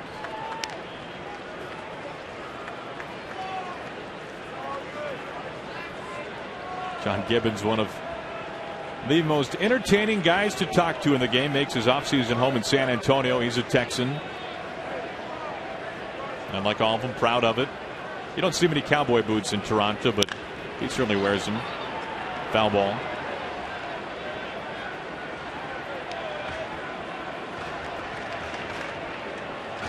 Gibbons has to be one of the most self-deprecating managers in the game, and you can't help but laugh when you talk to Gibby. There was a writer from the Toronto Star talking to him today, and they were making fun of him because it was all Maple Leafs coverage in the paper in the sports section and hardly anything about the Blue Jays. And he said, but we actually won a game last night. Seager on his second. That's all they'll get. Pilar, fielder's choice.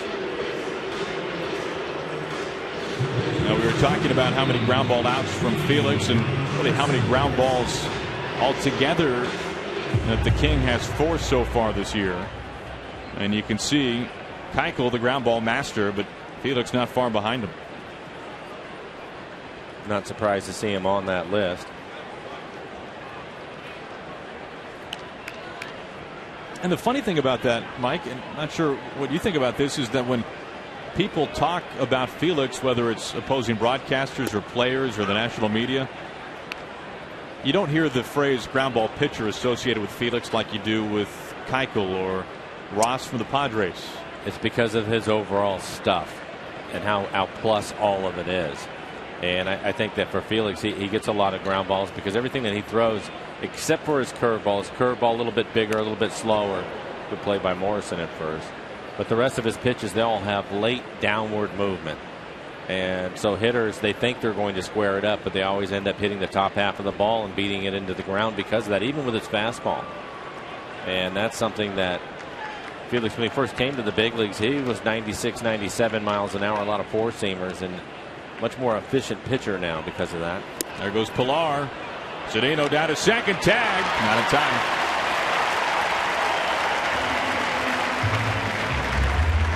Meanwhile, 0-2 on Valencia. Pilar leads the Blue Jays, now has 7 steals. And a tough pitch to throw on. This is the changeup. You can see that pitch is down in the zone. Mike just tries to get rid of it quickly. But a good jump by Pilar. So many times base runners will try to figure out what the pitch is going to be, and if it's an off-speed pitch, it will increase their chances. Typically those pitches are going to be down, and the catcher has to wait on it before he can come out of the chute to make his throw. That's what Pilar did right there. Zunino keeps it in front of him. This is something that the Mariners in-house keep track of about their catchers, is how many times a ball in the dirt they keep it within the halo. They keep it within arm's reach. And talking with some of the coaches with the Mariners, Zunino is scoring about a 98% and almost never gets away from him.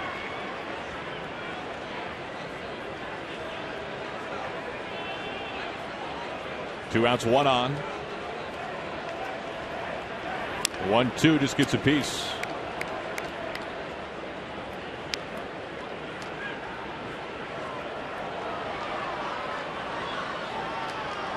Felix nearing 100 pitches. A lot of strikes tonight, no surprise. As Felix wants to talk things over with Mike Zunino.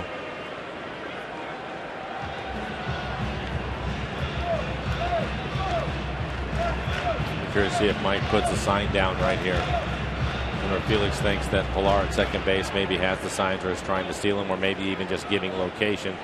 Base runners will try to do that all the time, and so there you go. 1-2. Hits him swinging, and for the King, that's 8 strikeouts over 7 innings.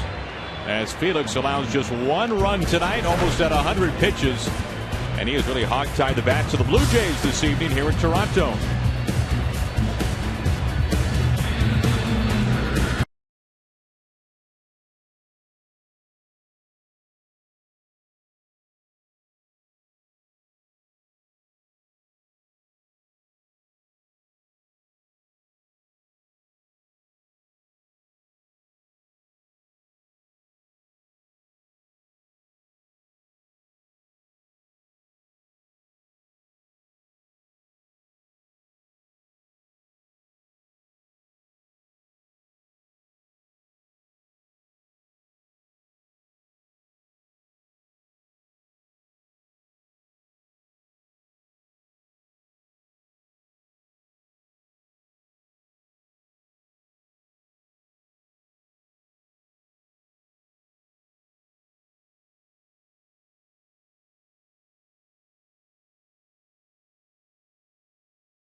of the 8th, where the Mariners take a 4-1 lead. As we look at our Geico this date in big league history, having 11 home runs for you. 14-10, the Red Sox and the Brew Crew. Can't imagine more than 11 home runs. You can see that tying a big league record. Or maybe the wind was blowing out. Nelson Cruz to lead things off in the 8th. Facing a new pitcher, Ryan Tepera. Nelson having a really good night tonight. 2 for 3, a double, and his 17th home run. For Tepera, just his 5th appearance, 4.26 ERA. He has 6 strikeouts and 6 in the 3rd. Has yet to walk about. Our opponent's hitting .208.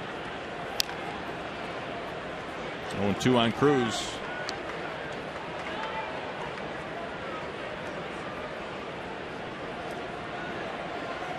Tepera made his big league debut not long ago, back on the 10th. Against the Red Sox, he made close to 200 appearances in the minors. Went 6 up, 6 down against the Red Sox in his debut.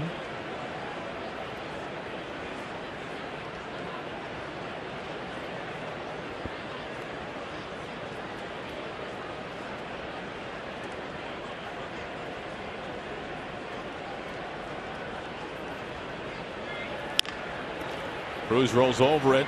Goins, the shortstop, has to charge, and it's there in time.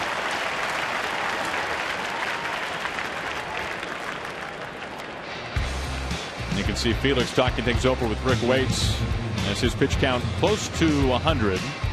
Just a couple shy. We have Carson Smith getting loose in the bullpen. Well, I would think that Felix is probably done for the evening. And we told you earlier that the Blue Jays have gotten to Felix really better than any other team that he's faced in the majors. Tonight was his 14th start. The Blue Jays had an ERA pretty close to 5 against the King, his highest versus any team. But Felix got the better part of it tonight. 0-1 on Seager. He was reached twice, a walk, and an infield single.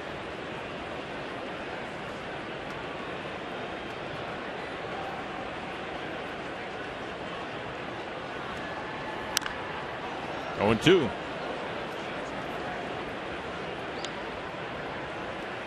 Now, we told you the rotation for the Blue Jays has really been a problem. The bullpen hasn't been much better. An ERA of 3.85, 12th in the American League.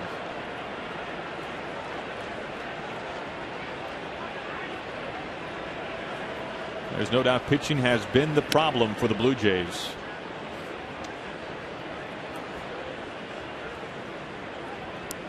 R.A. Dickey, a complete game last night in the finale against the Angels, chatting with Michael Saunders. Even Dickey's had some problems with the knuckleball this year.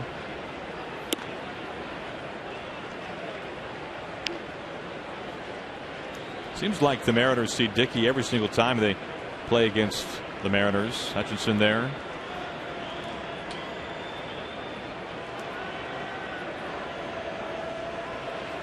Two.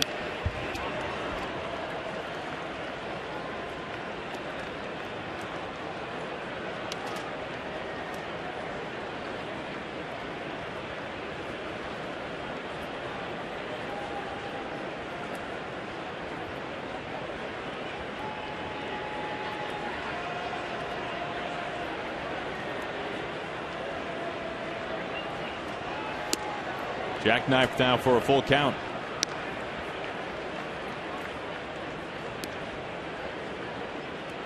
Wellington Castillo on deck.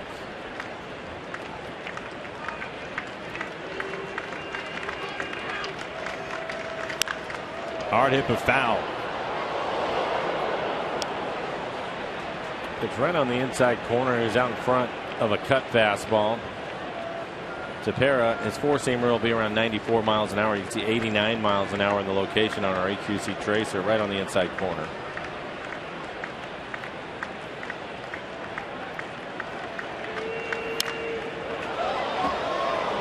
Pitch well off the plate away.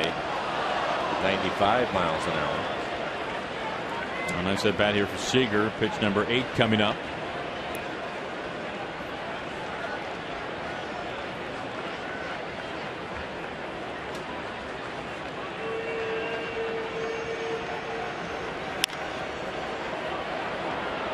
Line suit foul, out of play. Talking about the bullpen for the Blue Jays, they lost their closer to free agency during the offseason, Casey Janssen, who had 25 saves last season for the Blue Jays, now on the disabled list for the Nationals. Rotator cuff tendonitis. Blue Jays have just 6 saves all season.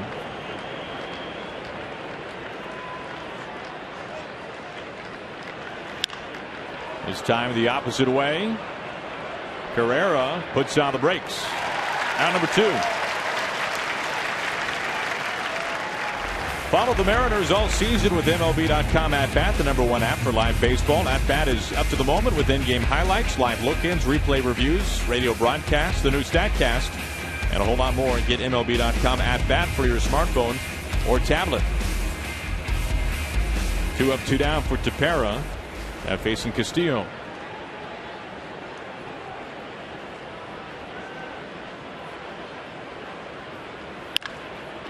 On the ground, hard hit up the middle. Goins nearly behind the bag at second. And the Mariners retired in order. On to the bottom of the 8th. Looks like we'll be seeing Carson Smith. Mariners have the lead 4-1.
This is brought to you by Jack in the Box. Jack's hottest sandwich is back. Head to Jack in the Box for Jack's Blazing Chicken Sandwich.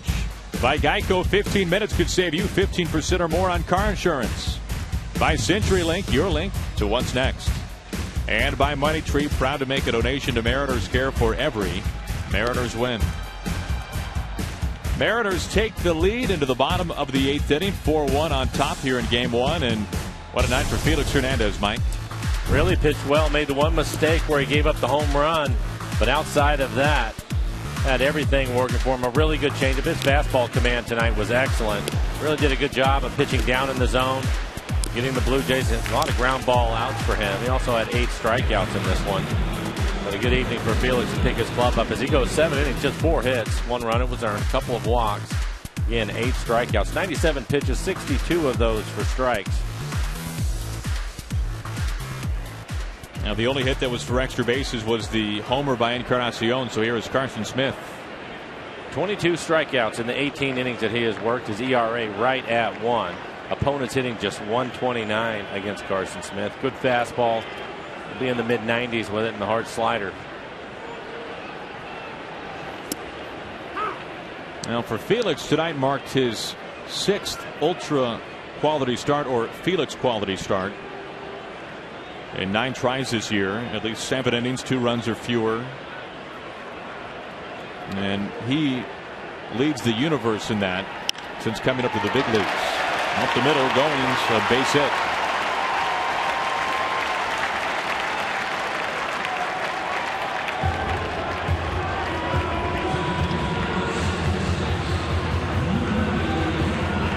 man reaches against Carson Smith. Now facing Kawasaki.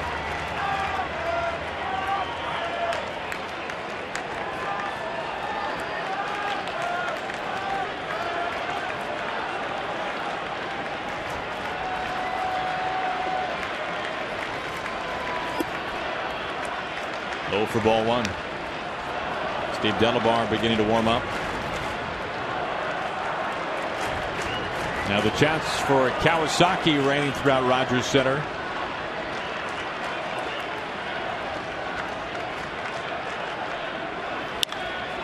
To Taylor. On to first base. Double play. And that is exactly what you wanted to see. You didn't want to have a couple of base runners on when Batista or Encarnacion get a chance to hit in this inning. And that's a big double play right there for Carson Smith. Keep the tying run from coming to the plate. In plenty of time.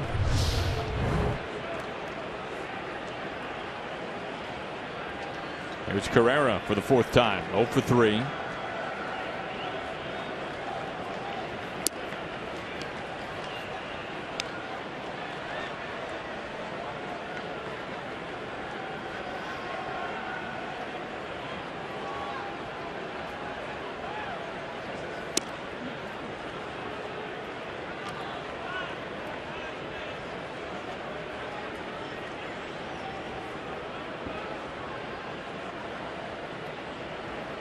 Smith's 2-0, and he falls behind 3-0.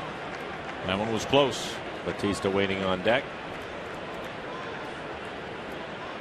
Nobody throwing in the Mariner pen. And a 4-pitch walk.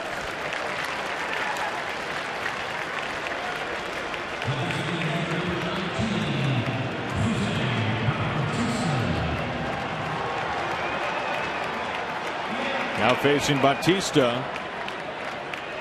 Reached his last time up with a walk without a hit so far tonight.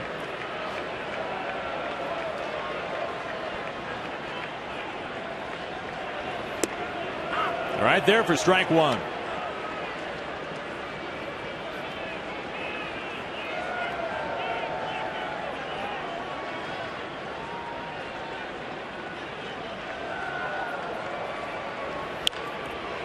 And Batista falls behind quickly 0-2.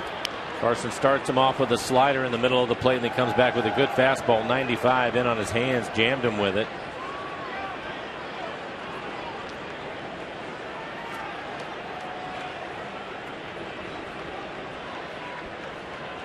Kind run for the Blue Jays on deck. Off the handle, a slow chopper and a foul ball.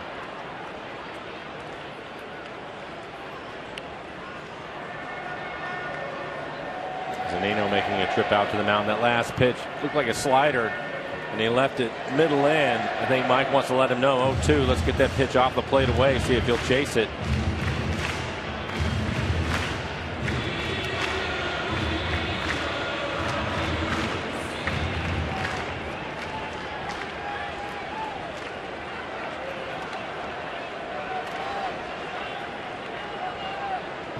Carson trying to finish Bautista off here in the 8th inning. The 0-2 once again to Taylor the short way, and that'll be it for the Blue Jays. Bautista the fielder's choice. Carrera out at second. We have played 8 innings from Toronto. The Mariners taking the lead of the 9th.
Tonight, game one against the Blue Jays, and it started with Kyle Seager. A little bit of a bobble, but a long throw with the skip on the other end, and then we saw some more defense from Chris Taylor.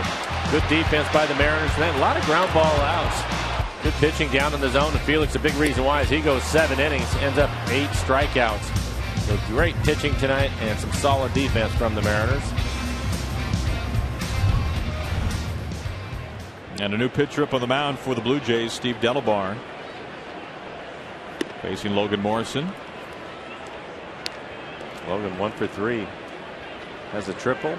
Driven in a couple of runs and scored a run for Delabar. 1.69 ERA. Only 5 1/3 for him so far. 8 strikeouts. Opponents hitting just 118. Oh, Mike, still a full 9th inning to play, but just hearing your comments there, it really kind of feels like this is the type of game that the Mariners played more times than not last season. I would agree with that. Really good pitching. And if you look at the month of April, trying to get that figured out, I think they're on the right track there. And then the defense cleaning that up has been a problem, I thought, in the month of April as well with the pitching. The two just kind of not working for them, and it was such a strong suit for the club last year, but they're playing much better. And it goes back to what Lloyd talks about all the time. If we score 4 runs a game, we're going to be in good shape. Well, if you pitch and play defense like that, you certainly are. Yeah. We saw the home run by Cruz. We saw Lomo with a 2-run triple earlier. That was in the 4th. Clutch base hitting with runners in scoring position. Mike Zunino with a 2-out double to drive in a run. Absolutely. A lot of good things tonight for the Mariners. Rodney getting loose in the pen. There's Fernando.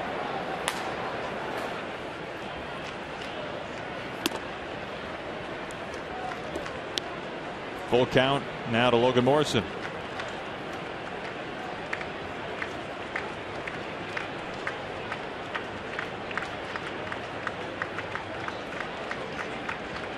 Zunino ready on deck. Payoff pitch. Oh, strike 3 call. Lomo does not agree. Pretty borderline. Logan not pleased with the call by Will Little. Well, he definitely thought that pitch was down, and it was borderline. You can see it on our EQC tracer. It's a 94-mile-an-hour fastball with some sink to it.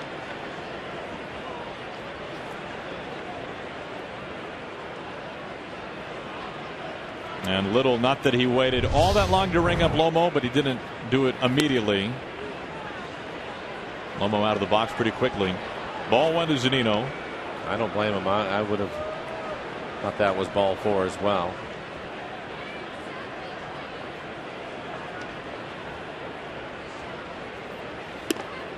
Two balls and no strikes.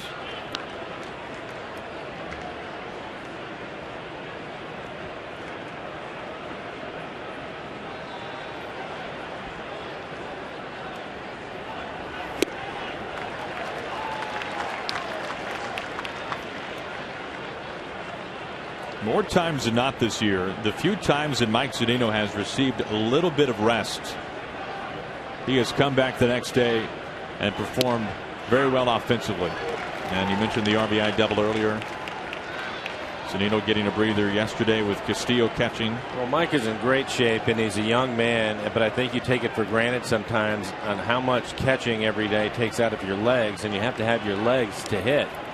And I think that extra time certainly will help him. We've heard Dave Valley talk about that a number of times. Yeah, that was one of the reasons why they went out and picked up Castillo, hoping that with Castillo and his ability to swing the bat along with catch, maybe give Mike a few more days over the course of the summer, and I think that will make a big difference to him. High pop-up, foul ground. Valencia out of room.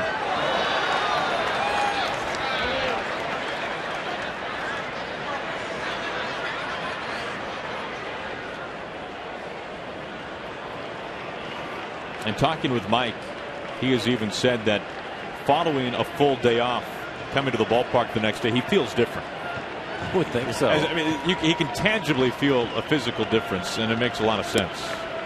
Draws the walk with 1 out. Are you the ultimate Northwest fan in the state of Oregon? Then Root Sports is looking for you throughout the month of May. Send us a photo and story using the hashtag UltimateNWFanOR or by mail, and you could win a VIP trip for 2 to Seattle in October, a personalized jersey, and more. For official rules, just visit rootsports.com. 1 out, 1 on. Here comes Chris Taylor. Strike 1 to Taylor.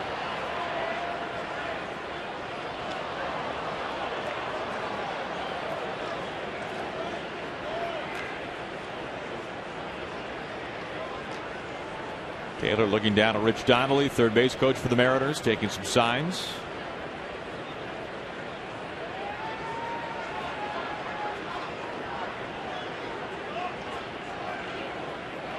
There goes Zunino. Throw to second and time. I think that was a hit and run. Because if Taylor wanted to swing at the pitch unfortunately bounced out in front of home plate. Give Russell Martin, the catcher, a lot of credit. He was able to pick it cleanly and made a good throw to second to get Zunino. But you take a look at it, I think this is a hit and run. He started his swing in a clean pick and a strong throw to second. You see Mike Zunino make that play a lot where he's able to pick it. Into right field, now number 3. Mariners retired in order despite the walk to Zunino. So we go to the bottom of the 9th. Time for Fernando Rodney with a 3-run lead.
Get 3 runs. Mariners have the lead. He's been on the cover of national magazines, and now he can be displayed on your wall at home. It's Felix Hernandez Poster Day on Sunday, May 31st. When the Mariners take on the Indians, all kids receive a Felix poster courtesy of Aquafina. For tickets, visit mariners.com. Well, before we get going to the bottom of the 9th, we'll go back to the Ford Sports Desk and check in with Brad Adam. Brad?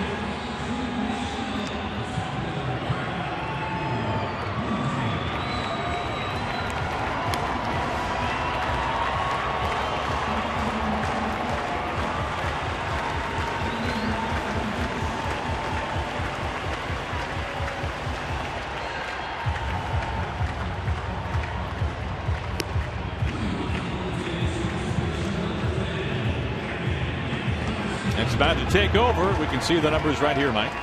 10 saves and 11 opportunities for Fernando. He has 16 strikeouts and 15 in the third. 8 walks. Want to stay away from the walks today. Fernando, good fastball. He'll be in the mid-90s with his fastball. In fact, it will range anywhere from 93 to 97 miles an hour. And his changeup right around 81. He had to save against Baltimore on Wednesday. Ended up giving up 3 hits, but was able to get out of there with the save. Yeah, things got a little sticky there for Rodney, but was able to work around it as he pours in a strike to Encarnacion. Fernando happy to face batters 3, 4, and 5.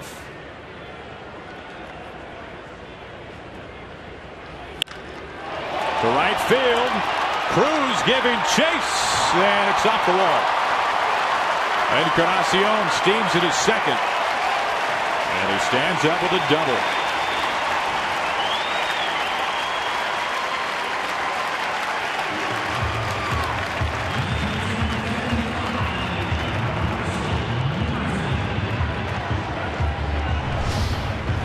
After a changeup for a strike, he gets a fastball. It's up and out over the plate at 94 miles an hour.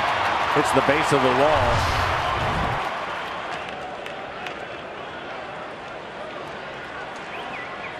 Here comes Russell Martin.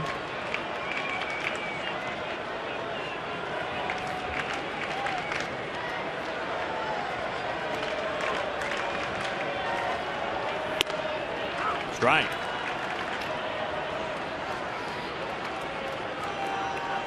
Now Martin has really swung a hot bat so far this month. An OPS over 1,000 in May.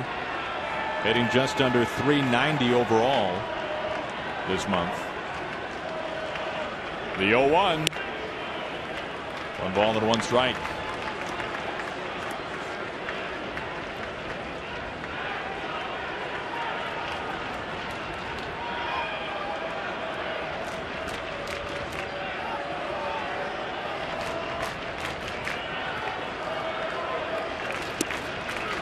Strike 2.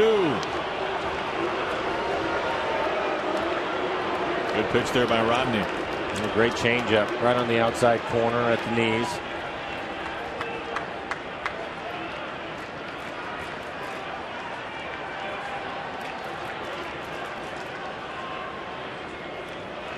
One, two on the way. Pops him up. Zunino trying to work around him. And a big out, number 1.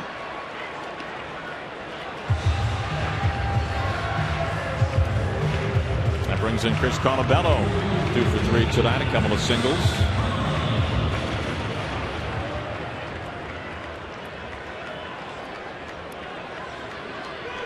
Rodney 2 outs away from save number 11. Glenn Perkins of the Twins leads the American League and leads the big leagues with 15. Rodney last year 48 to lead all of baseball.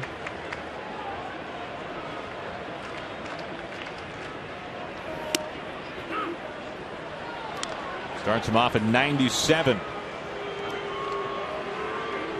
Colabello didn't like the call, but it definitely was a strike. And the reason why he didn't like it is Zunino set up on the inside. That ended up on the outside corner. And as a hitter, when you see the catcher reaching across his body like that, you just assume it's off the plate. But it was a good pitch. Great changeup again. Starts him at 97, drops to 83.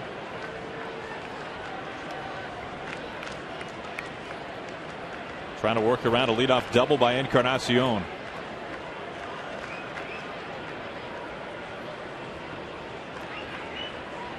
Colabello taking some time to get back in.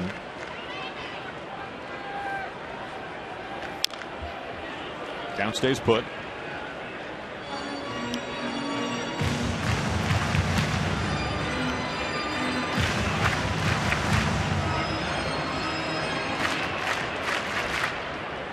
Everybody looking on. It's up to Rodney.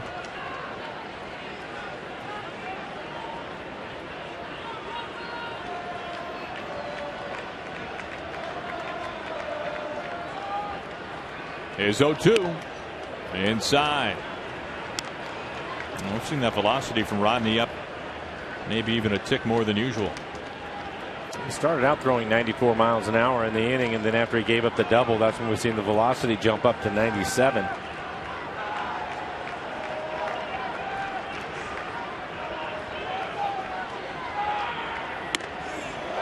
In tight. Almost scrapes the knuckles.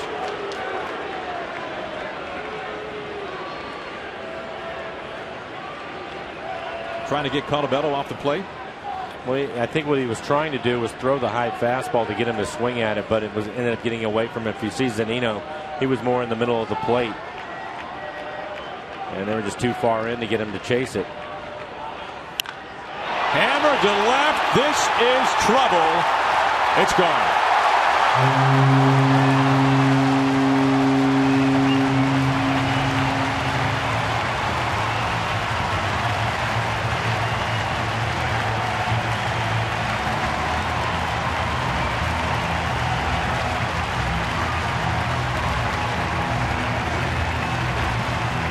after those 2 fastballs that were up and in, he comes back with a changeup again, I think trying to go away with it, but it ran right back to the middle of the plate, maybe middle in. 84 miles an hour for Colabello, who's been a hot hitter.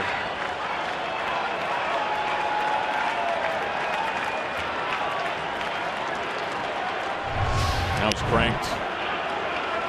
So Pilar now the tying run. Only 1 out. And the crowd has come back to life.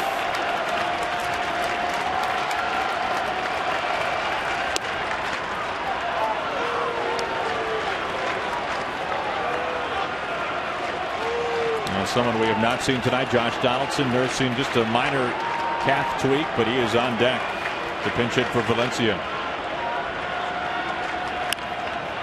Bunt pushed up the first base side, right of the path. Lomo tag, and he's safe.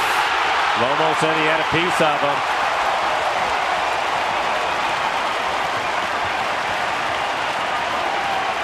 Now Trent Jewett on the phone. What a play by Pilar, though. And his dive into first base. The umpires are getting together now in the middle of the diamond, but Logan thought that he ended up tagging him, and here comes Lloyd.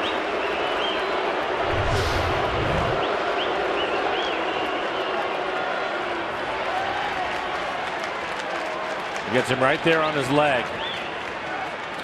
I think they're going to end up calling him out. I thought he ended up getting a piece of his leg as he dives by. Logan does the right thing. The first thing he has to do is secure the ball, and right there I think he gets a piece of his pant leg, and that's all you need. Now they will take a look at this, and for good reason.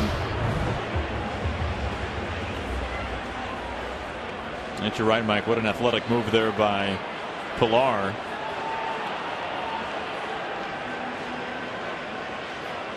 Making the phone call across the border to New York to take a look at this one, and this is critical.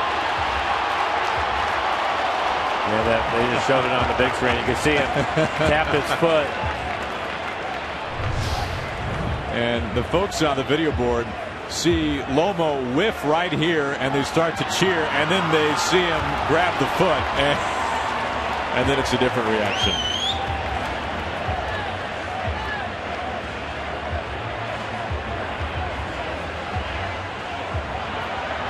And there it is. Yeah. Now this goes back, and he's out. They call him out. Great play by Morrison at first. Well, it goes back to conversation after conversation, Mike, about how Logan Morrison deserves to be talked about as a very good defensive first baseman. No, I think that he does too. In fact, I talked to Chris Woodward the other day, and I told him, I said, were you surprised at how well Logan Morrison has played first base? And he said no. He said, I work with him all the time. I know what his hands are like. And he said, for a big guy, he's pretty athletic. He can move around. And he really enjoys the fact that he's willing to take chances when he throws the ball, too. Get the lead runner at second. We saw him throw a runner out at third on a ground ball. How many first basemen will even try that? It's now up to Josh Donaldson, pinch hitting.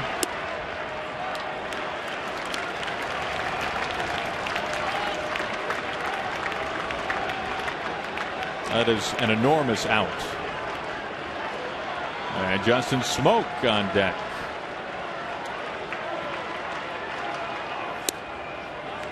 Two and 0. Just missing with a couple of fastballs. 96 just off the outside corner right there.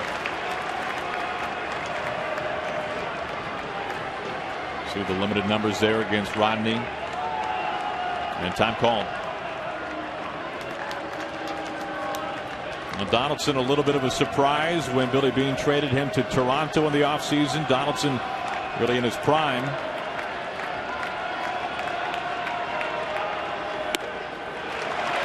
Falls behind 3-0. Winning run is on deck and Smoke. Captive audience.